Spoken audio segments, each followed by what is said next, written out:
পরিচিত হই। আপনি আপনার নামটা একটু বলেন। আমি মেঘলা। মেঘলা, আপনার ডাক নাম মেঘলা, রাইট? আচ্ছা আচ্ছা, বয়স কত এই মুহূর্তে? 17। 17 বছর বয়স। কোথায় থাকছেন? যাত্রাবাড়িতে। যাত্রাবাড়িতে। আপনার জন্ম জেলা কোনটি? জন্ম জেলা ঢাকা। ঢাকাতেই আপনি জন্মগ্রহণ করেছেন, মানে বড় হয়ে ওঠা সবকিছুই? হ্যাঁ, সবই ঢাকাতে। ওকে, ফাইন। মেঘলা আজকে আছে, বয়স 17 বছর এবং তার বড় হয়ে ওঠা হচ্ছে ঢাকাতে। সাধারণত আমরা আন্ডার 18, যেটাকে বলি 18 বছর বা প্রাপ্তবয়স্ক যে ব্যাপারটা থাকে, সেটা ছাড়া আমরা সাধারণত হ্যালো 8920 তে জীবনের গল্প নিই না। কিন্তু এক্সক্লুসিভ হলে এবং লেসনের জায়গাটা থেকে, মেসেজের জায়গা থেকে খুব গুরুত্বপূর্ণ হলে তখন আমরা এই স্টোরি নিয়ে থাকি। তো আজকে যিনি আছেন এখানে, তার বয়স হচ্ছে 17 বছর এবং তার জীবনের গল্প টিনেজ যারা আছে, শুধু টিনেজ আমি বলবো না, একই সাথে যারা প্রাপ্তবয়স্ক আছেন তাদের জন্য আজকের জীবনের গল্পটা অনেক অনেক সেন্সিটিভ একটা জীবনের গল্প। আমরা চলুন তার কাছে শুরু করি। আপনি হ্যালো 8920 তো শোনেন না? হ্যাঁ, অবশ্যই শুনি। আচ্ছা, তাহলে তো আইডিয়া আছে আপনার কিভাবে এখানে সবাই বলে। হ্যাঁ, শুরু করুন। আপনি একবারে মন খুলে যেভাবে আপনার মতো করে বলতে ইচ্ছে করে, একেবারে শৈশব থেকে। আমি আমার ছোটবেলা থেকে বলতে চাইতেছি। জি প্লিজ। যখন আমি 4 কি 5 এ পড়ি, ঠিক তখনকার সময় নর্মালি আমি আমার চাচা বাবা সবার মানে একমাত্র মেয়ে বললেই চলে। চাচাদের একমাত্র মেয়ে, মানে পুরো গোষ্ঠীতে আপনি একমাত্র ছিলেন? হ্যাঁ। বাবারা কয় ভাই ছিল? 5 ভাই। 5 ভাইয়ের মধ্যে একমাত্র একটা মেয়ে? হ্যাঁ, একমাত্র একটা মেয়ে। আচ্ছা, যখন আপনি ক্লাস 4 বা 5 এ পড়ছেন? 4 বা 5 এ পড়ি। আমার নানু বাড়ির দিক থেকে আমি বড় নাতিন, সবাই মানে অনেক বেশি আদর করে। তো আদর করলো সবসময় একটা গার্ড জিনিসটা কাজ করত। কোনো মেয়ে ফ্রেন্ড থাকতে পারবো না, সারাক্ষণ আমার খেলার সঙ্গে বলতে আমার ইমিডিয়েট যে ছোট ভাইটা সেটাই। যখন আমি ক্লাস 7 এ পড়ি, একটা কোচিং এ, এতদিন বাসায় টিচার রেখে পড়ানো হতো, তো একটা কোচিং এ ভর্তি। নর্মালি কয়েকটা ফ্রেন্ড হয়, বাট আম্মু ওদের লাইক করে না। আম্মু সবসময় চায় আমার কোনো ফ্রেন্ড থাকবে না, কিন্তু ওদের সাথে আমার সম্পর্কটা, আমার ফ্রেন্ডশিপটা অনেক ভালো। কোন ক্লাসে থাকতে এটা? যখন ক্লাস 7 এ পড়ি। ক্লাস 7 এ পড়েন, ওকে। কোচিং থেকে আমার বাসা খুবই কাছে ছিল, তো ফ্রেন্ডের বাসার নিচে দাঁড়ায় আড্ডাটা দিতাম, ফাইজলাম টিজলাম করে পাশে চলে যেতাম। তো এরকম প্রায় আড্ডাটা দিতাম।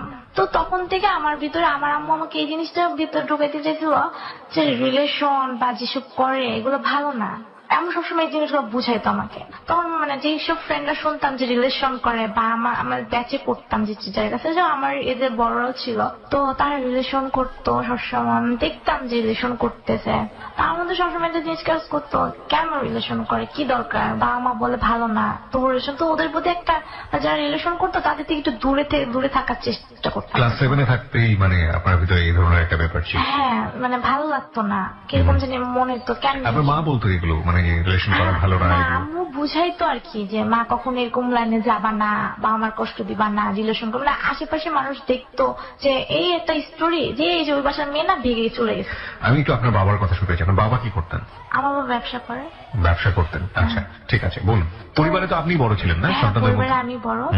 আমার মধ্যে মানে এই জিনিসগুলো, আম্মু জিনিসগুলো সবসময় মাথায় রাখতাম, কিন্তু ফ্রেন্ডদের সাথে আড্ডা দিতেছি, ঠিক আছে। তো এর মধ্যে আমার একটা ফ্রেন্ড ছিল আমাদের ওই এলাকাতে, আমার ইমিডিয়েট বড়, 1 ইয়ার বড়। তো আমরা ব্যাচে একসাথে পড়তাম। তো আমি শুনতাম সে আমাদের এই ম্যাডামের বাসায় আশেপাশে কোন একটা ছেলের সাথে রিলেশন করে। তো ম্যাডাম প্রায় এই ধরনের টর্চারিং করতো, ওর মাও প্রায় কোচিং এসে পড়তো, কি ব্যাপার, ও কোথায় গেছে, ম্যাডামের সাথে জবাব দিতে অনেক হেজিটেশন হইতো। তো আমি দেখতাম যে কি ব্যাপার, ও প্রায় এরকম করে। তো একদিন ও আমার মানে মোটামুটি ভালো ফ্রেন্ড, ওর বাসার নিচে দাঁড়িয়ে আমরা আড্ডা দিতেছি। তো মানে ও কার সাথে রিলেশন করে সেটা আমি ঠিকভাবে জানি না, জানিয়ে এলাকার একটা ছেলে। তো একদিন ওর ফ্রেন্ডের বাসার নিচে দাঁড়িয়ে আমরা কথা বলতেছি, এর মধ্যে দেখি একটা ছেলে ফোনে কথা বলতে বলতে আসতেছে। তো আমরা দাঁড়িয়ে আছি, এর মধ্যে আমার বরাবর ছেলেটা গুলির মাথা থেকে আসতেছে। তো কথা বলতেছে, হয়তো কোনো একটা টপিক নিয়ে খুব হাসতেছে। তার মানে জিনিসটা অনেক মানে নজরে পড়ে যায়, হাসিটা এত সুন্দর, মানুষ হাসি এত সুন্দর হয়। তা আমরা তাকে গেছি, আমার ফ্রেন্ডে কি বলতেছে আমি শুনতেছি না, আমি ওই দিনে চলে গেছে। তো আমার ফ্রেন্ড বলতেছে কে, কোথায় চলে গেলি, বলছে দোস্ত দেখ ছেলেটার হাসিটা কি সুইট। তো আমার ফ্রেন্ডটা বলতেছে দুষ্ট লোকের হাসি মিষ্টি হয়। পরে বলতেছে তুই কি চিনস, আমার যে ফ্রেন্ডটা, যে ফ্রেন্ডটার ফ্যামিলিগত প্রবলেম, সে বলতেছে, সেই ফ্রেন্ডটার নাম হলো মিম। মিম আপনাকে বলছে, মানে আপনার ফ্রেন্ড ছিল যে? হ্যাঁ, সে বলতেছে যে হ্যাঁ আমি চিনি, এলাকায় একটা ছিল ছোট ভাই, ওর বড় ভাই। ছোট ভাই খারাপ যেহেতু, সে বড় ভাইও খারাপ, এটা ওর বড় ভাই, সেও খারাপ। আচ্ছা আচ্ছা। তো আমি বলতেছি দোস্ত হাসিটা না সুন্দর। পরে বলতেছে দোস্ত রিলেশন বা ভালো লাগার যে কাজ করিস না, ও কিন্তু খারাপ। তা আমি মানে আমার মধ্যে সবসময় রিলেশনটা একটা অনীহা কাজ করতো। তা আমি আর আগাই না, আমি আমার মতো চলতেছি, সবকিছু ভালো চলতেছে। বা আমার খুব আদরের একটা মেয়ে, সবাই প্রশংসা করে, আমার সামনেই প্রশংসা করে। শিপনের মেয়েটা অনেক ভালো, মানে আপনার প্রশংসা? হ্যাঁ অনেক ভালো, খুব ঠান্ডা ঠান্ডা ছিলাম, খুব ভদ্র ছিলাম। তো আমি যখন ক্লাস 8 পড়ি, ম্যাডামের বাসায় ব্যাচে পড়া আর হবে না, তো এইট শুরু হয়নি ডিসেম্বর মাসটায়। আমরা মানে এরকমই মানে কোচিং করব বা বৃত্তি পরীক্ষা দিব, এটার জন্য একটা প্রিপারেশন চলতেছে, কোথায় ঘুরতে হবে একটা কোচিং ঠিক করতে। এর মধ্যে ফ্রেন্ড তখন একটু অফ টাইম, তো ফ্রেন্ডের সাথে আড্ডাটা একটু বেশি হতো। তখন আম্মু বলতো না একটু বুঝতে চেয়েছো, আচ্ছা মিশো ফ্রেন্ডের সাথে। তো এর মধ্যে আমি লক্ষ্য করলাম যে আমাদের এলাকার একটা ছেলে আমার পিছু পিছু আসে, একটু ফাইজলামি করে, রাস্তার মধ্যে যায় হাসতেছে, আর ফ্রেন্ডরা হাসতেছে, ব্যাপারটা কি অত কেয়ার করি না। তো এই গোলের মধ্যে দাঁড়িয়ে থেকে আমি ভাবতাম যে গোলের ছেলেরা দাঁড়িয়ে আছে, গোলেটা ভালো না, হয়তো বা ছেলেরা ফাইজলামি করে, সবাই দেখতে তো ফাইজলামি করে, মেয়ের মানে ফাইজলামি করবে, সেরকম কেয়ার করি না।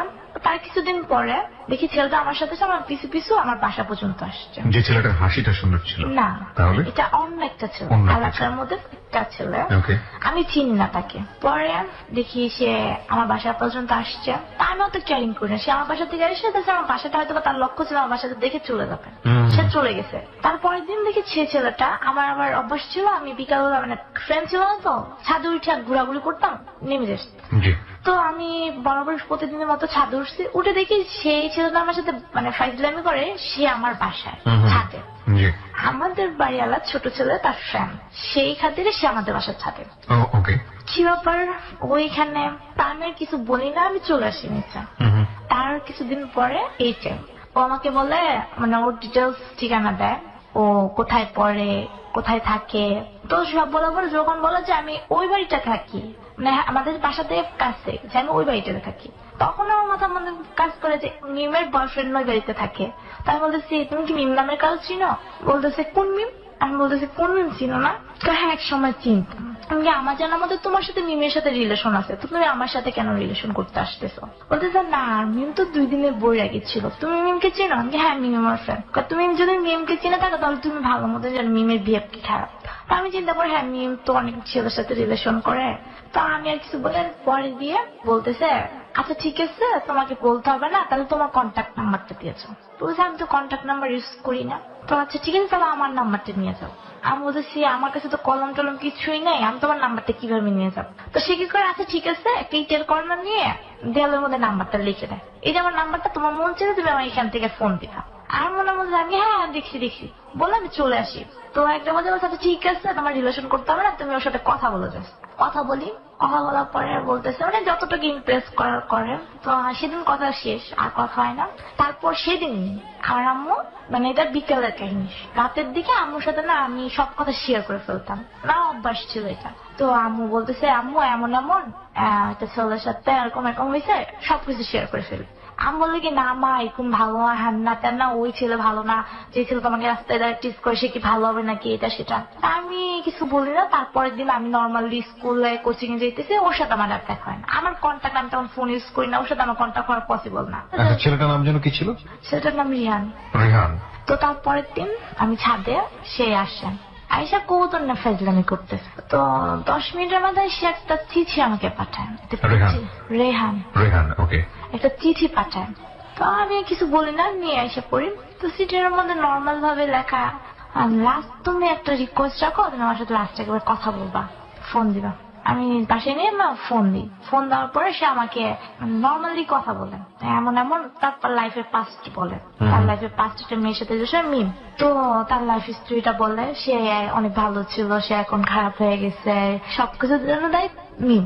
তুমিও যেতেছো এরকম একটা কিছু করতে। পরে বলছে আচ্ছা ঠিক আছে তোমার সাথে আমার রিলেশন থাকবে, আচ্ছা ঠিক আছে সবকিছু মেনে নিলাম। তা আমার একটা মায়া কাজ করে যে সেটার সাথে একবার ধাক্কা খাইছে, এখন আমার কারণে আমার ফ্রেন্ড, তো এখন আমি আবার এই কাজটা করবো, সেটা আরো খারাপ হয়ে যাবে। তা আমি একটা মানে রিলেশনটা করি এই কারণে যে ছেলেটাকে ভালো বানায় ফেলবো। তার সাথে আমার মানে রিলেশন, হ্যাঁ বলি যে রিলেশন, কিন্তু সেটা রিলেশন বলে না। সপ্তাহখানিক পরে রাতে কোনো আমি পড়তেছি, আম্মু ঘুমাই গেছে আগে গিয়ে, আম্মু ফোনটা পেয়েছি, নাম্বারটা ডায়াল করে ফোন দিলাম, কেমন আছে কি করো হ্যান ত্যান। তো আস্তে আস্তে রিলেশনটা চলে 3-4 মাসের পরে। তো তখন একটু মানে কথাটা বেশি হতো, মানে পরীক্ষা রাতে একটু বেশি পড়তাম। তো এর মধ্যে রাতে ফোন দিত, কথা বলতো। তো মানে এক পর্যায়ে আমিও উইক হয়ে যাই। তো আমিও দেখতেছি সেও ভালো, প্রতিদিন দেখা হইতেছে, সে আমাদের বাসায় প্রতিদিন আসতেছে, মানে ফোনে কথা হইতেছে কিন্তু প্রতিদিন আমার বাসায় নিচে আসতেছে, আমি গেটটা খুললে ওনাকে দেখতেছি, উনি চলে যেতেছে। তার কিছুদিন পরে আমি না মানে শুনতেছি ও এলাকার মধ্যে জিনিসগুলো ছড়াই দিতেছে, এরে বলতেছে তারে বলতেছে, মানে আমারে দেখলে বলবে না, ওর সাথে যে দাঁড়ানো তাকেই বলতেছে। পরে দিয়ে মানে তারপরে আমার কানে মানে শব্দ আছে যে ও তো এই মেয়ের সাথে রিলেশন করে, আমাকে বলতেছে ও তো ওই মেয়ের সাথে রিলেশন করে, ও তো ওই মেয়ের সাথে রিলেশন করে, এরকম করে অনেক মেয়ের কাছে কথা বলতেছে। তো আমি ওরা জিজ্ঞেস করলাম না এরকম কিছু না, সত্যি কথা বিলিভ করো, এই কসম সেই কসম কিছু না, বিশ্বাস করো। তার মধ্যে একদিন হঠাৎ করে একটা মেয়ে আমার কাছে আসছে, আমার একটা ফ্রেন্ড, মেয়েটার নাম তিশা। তো সেই ফ্রেন্ডটার মাধ্যমে একটা মেয়ে আমার কাছে আসছে, এমন এমন আপু জানো না ওর সাথে আমার রিলেশন, আমি ওকে অনেক লাভ করি, আমাকে অনেক লাভ করে। কাকে সেটা? রেহানকে? হ্যাঁ। ওকে, হঠাৎ করে একজন এসে বলছে। ওকে, আচ্ছা ঠিক আছে। তা আমি তো বলতেছি আমার কষ্ট হইতেছে ভিতরে ভিতরে। মানে মেয়েটা আসলে কেন আপনার সঙ্গে কথা বলছে? এই কারণে বলছে কি আমার সাথে রিলেশন ব্রেকআপ করে দিতে, সে তার সাথে রিলেশন। মেয়েটা জেনেছে আপনার সঙ্গে রেহানের রিলেশনশিপ আছে? না না, আচ্ছা ঠিক আছে, আমি সাথে সাথে ফোন দিই, এমন তুমি কি এই নামে কাউকে চিনো? না চিনি না, সত্যি চিনি না, আমি এই নাম তো ফার্স্ট শুনলাম আজকে। ওকে ফাইন, আচ্ছা তুমি কালকে মেয়েটাকে নিয়ে এসো আমার সামনে, আমি আসবো না কালকে মিট করতে, তখন নিয়ে এসো। আচ্ছা ঠিক আছে নিয়ে আসবো। আমি পরের দিন ওকে আসতে বলি, তো সেও আসে, কিন্তু সে সামনাসামনি, মেয়েটা সামনাসামনি, আমি তিনজন সামনাসামনি। মেয়েটা বলতেছে তোমার সাথে আমার রিলেশন চলতেছে, তুমি ওর সাথে কিভাবে রিলেশন করছো? তোমাকে তো আমি চিনি না, তুমি কে, কোথায় থাকো? মানে পুরাই অবাক ভাবে বলতেছে যে ওরে চিনি না। মেয়েটার এক্সপ্রেশন থেকে বোঝা যাচ্ছে ওর সাথে রিলেশন আছে, মেয়ে বড় কথা বলতেছে কান্না করে। পরে আমি আচ্ছা ঠিক আছে জিনিসটা ক্লোজ হয়ে যাক, আমি দেখি কি করা যায়। কে বলছে এটা? আমি। মানে আপনি এটা বুঝতে পারলেন যেটা অস্বীকার করছে আসলে ছেলেটা? আপনার কি মনে হয়েছিল সেই সময়টা? আমার মনে হচ্ছে রিলেশন আছে কিন্তু কিছু একটা আমার কাছে লুকাইতেছে, হয় ওই মেয়েটা কিছু একটা লুকাইতেছে, নয় রেহান কিছু একটা লুকাচ্ছে। হ্যাঁ, কিছুদিন পরে আমি কন্ট্যাক্ট মানে আমি একটু দূরে সরে যেতে চাই। তখন পরে আমার নিজে নিজে ভাবলাম যে আসলে কি জিনিসটা সত্যি নাকি মিথ্যা। আমি ওকে ফোন দিই কিছুদিন পরে, এমন মন সত্যি করে বলো তো তোমার সাথে কি রিলেশন? তো আচ্ছা তোমার কাছে লুকাবো না, সত্যি ওর সাথে আমার রিলেশন ছিল, কিন্তু এখন আর নেই, আগে ছিল, কিন্তু আগের জিনিসটা এখন হয়তো আমাকে লাভ করে সেই কারণে এরকম করতেছে। এসএসসি তে পড়ুয়া একটা ছেলে এই মুহূর্তে দুটো রিলেশনশিপের কথা বললো, একটা হচ্ছে মেয়ের সাথে, একটা হচ্ছে মেয়েটার সাথে। এছাড়াও আমি শুনলাম এলাকাতে রিলেশন করে, কিন্তু ছেলেগুলো পুপো না, কান কথা শুধু, কিন্তু হাতে হাতে পোপ এটাই। তো যাই হোক, মানে জিজ্ঞেস করলো অস্বীকার, এই একটাই কথাই স্বীকার করছে। তারপরে কিছুদিন পরে আমাদের রিলেশন ভালো চলতেছে। আমি যখন মানে এই অক্টোবর মাসে একটা মেয়ে, সে আমার ওই যে ফ্রেন্ড তিশা তার কাজিন, তো সে আমাকে হঠাৎ করে ফোন দেয়, আপু আমি তিশার কাজিন। ওকে ফাইন, তিশার কাজিন, তুমি কেন আমাকে ফোন দিতেছো? এমন রেহানের সাথে আমার রিলেশন, তোমার কারণে আমার রিলেশনটা হইতেছে না। রেহানের সঙ্গে রিলেশন? আরেকজন ফোন দিয়েছে? হ্যাঁ, তোমার সাথে রিলেশন কে করে দিল? তুমি আমাকে কিভাবে চিনলা?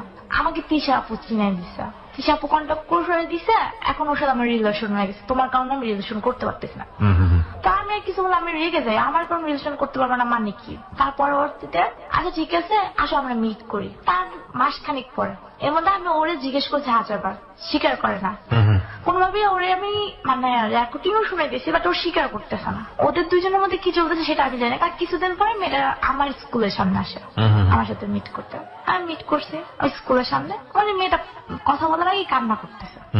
কি হয়েছে আপু, তুমি তিশা আপুর ফ্রেন্ড, তুমি আমারও ফ্রেন্ড। সে আমার সেম এজ, কিন্তু ওই ভাবতেছে তিশা আমার ফ্রেন্ড, সেক্ষেত্রে ও আমার ফ্রেন্ড। তো ভালো কথা, কি বলতে চাও? আমার কাছে আমি বাঁচবো না, হ্যান না দেন না, তুমি সরে যাও। অনেক কান্না করে, তোমার আমি তোমার ছোট বোন হিসেবে রিকোয়েস্ট করতেছি এটা সেটা। আচ্ছা সত্যি করে বলো তোমাদের রিলেশনটা কিভাবে হয়েছে? তিশা আপু করে। যাই হোক, এখানে আরেকটা আপনি ফাইন্ড করলেন যে ওর সাথে ওর রিলেশনশিপ আছে বা ছিল এক সময়? না, রিলেশন চলতেছে, এক্সিস্ট করতেছে, মানে নিউ হয়েছে। মানে এই অবস্থায় এটা আপনি থাকা অবস্থায়? হ্যাঁ আমি থাকা অবস্থায়। My goodness. তো আমি ওরে কথা দিয়ে যে আচ্ছা আমি থাকবো না, তা আমি সরেছি। কিন্তু আমার লাইফ হিসাবে বলতে গেলে যে উইকনেসটা হয়েছে, এটাই লাইফ ফার্স্ট।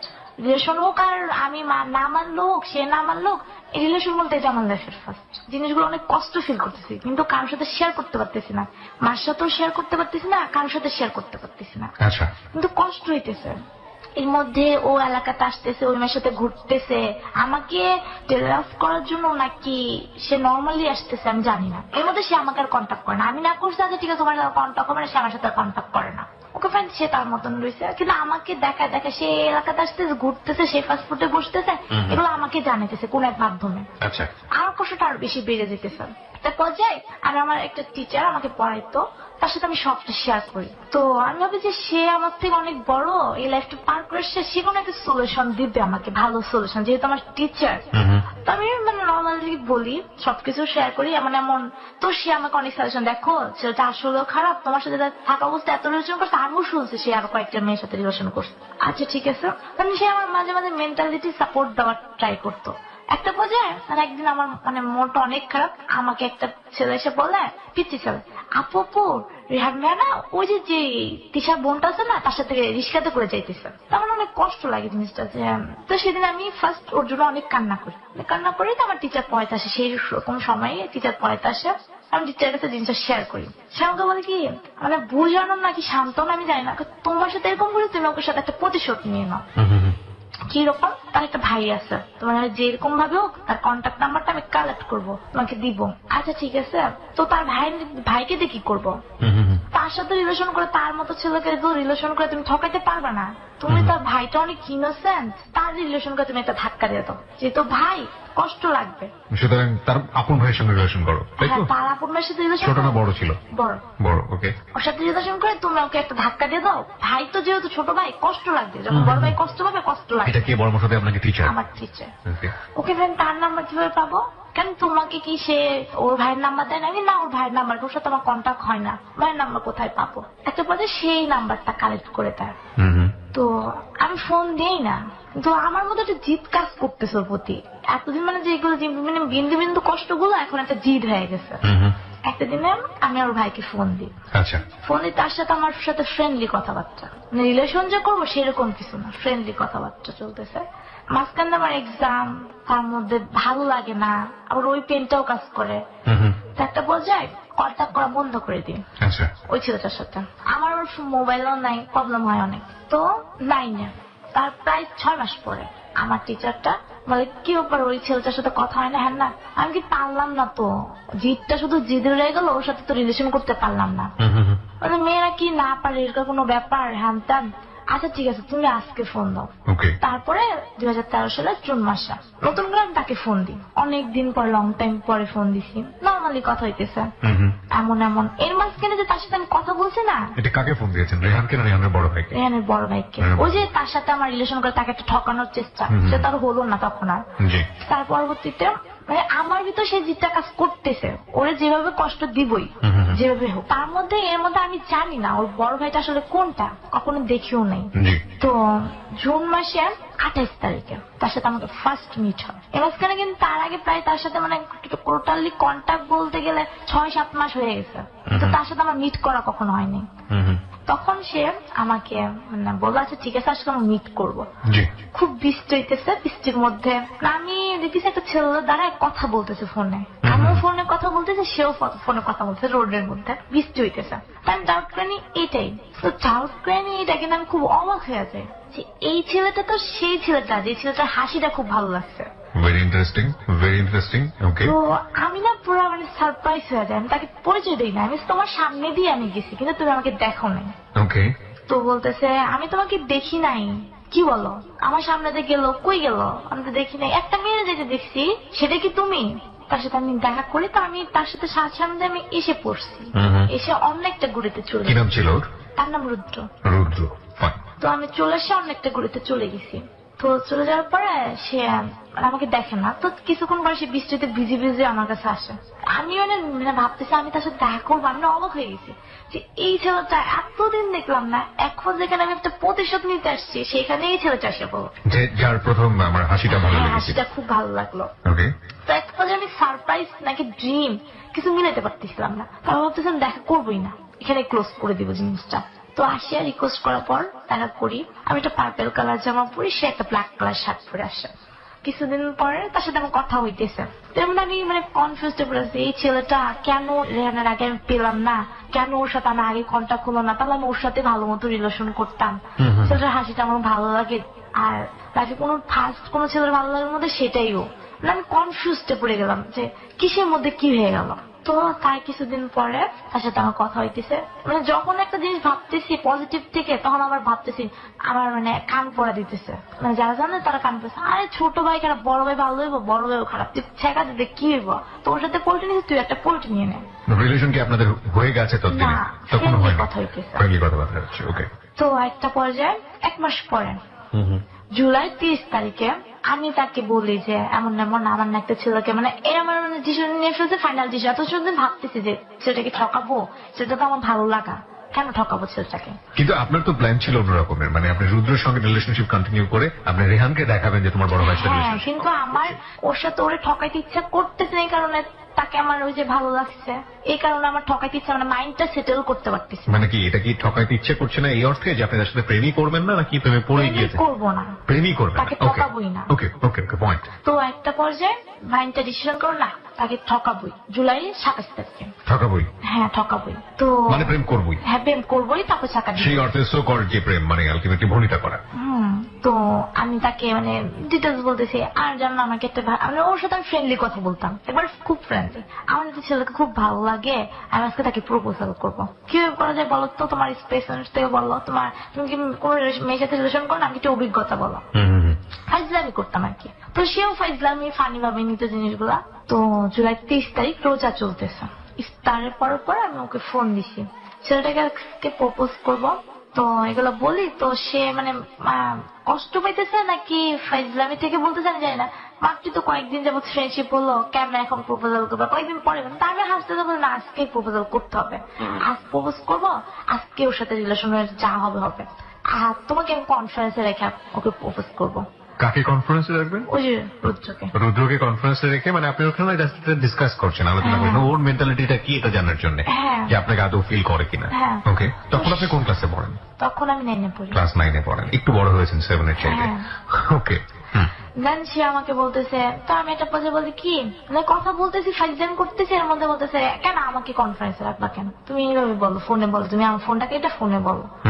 তা আমি বলতেছি, হঠাৎ করে আমি বলি কি ডু ইউ লাভ মি, তো সে কিছু বলে না। ওকে প্রিয় শ্রোতা, আমরা এই জায়গাটায় ছোট্ট একটা বিরতি নিতে চাই। যে রুদ্রকে নিয়ে ও কথা বলছিল, সে রুদ্র আমাদের সঙ্গে স্টুডিওতে আছে এবং রুদ্র যে কোনো সময় আমাদের এই অনুষ্ঠানে গল্পের স্বার্থে যোগ দেবে। সে স্টুডিওতে স্ট্যান্ড বাই, আর গল্প শুরু হয়েছে মাত্র, কিন্তু এটা শেষ কথায় ইভেন্ট ইউ কান্ট ইমাজিন, আপনি কল্পনাও করতে পারবেন না।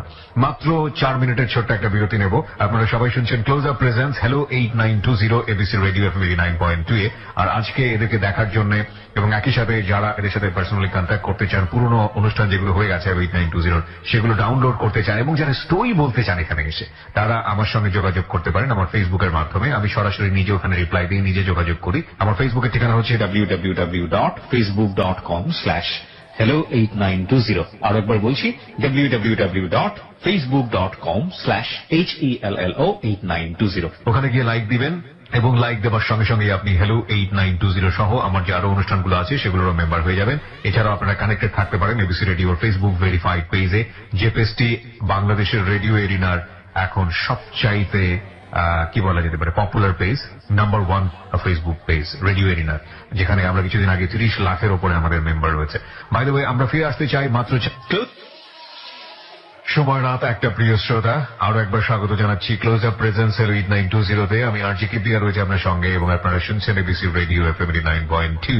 মেঘলার কাছে আমি আবারও ফিরছি। যারা আমার পেজটিতে রয়েছেন, যারা অলরেডি জানেন যে এখানে আপনারা যদি স্ট্যাটাসটাতে কমেন্টস করেন, সেগুলো আমরা অনুষ্ঠানের শেষে গিয়ে পড়বো।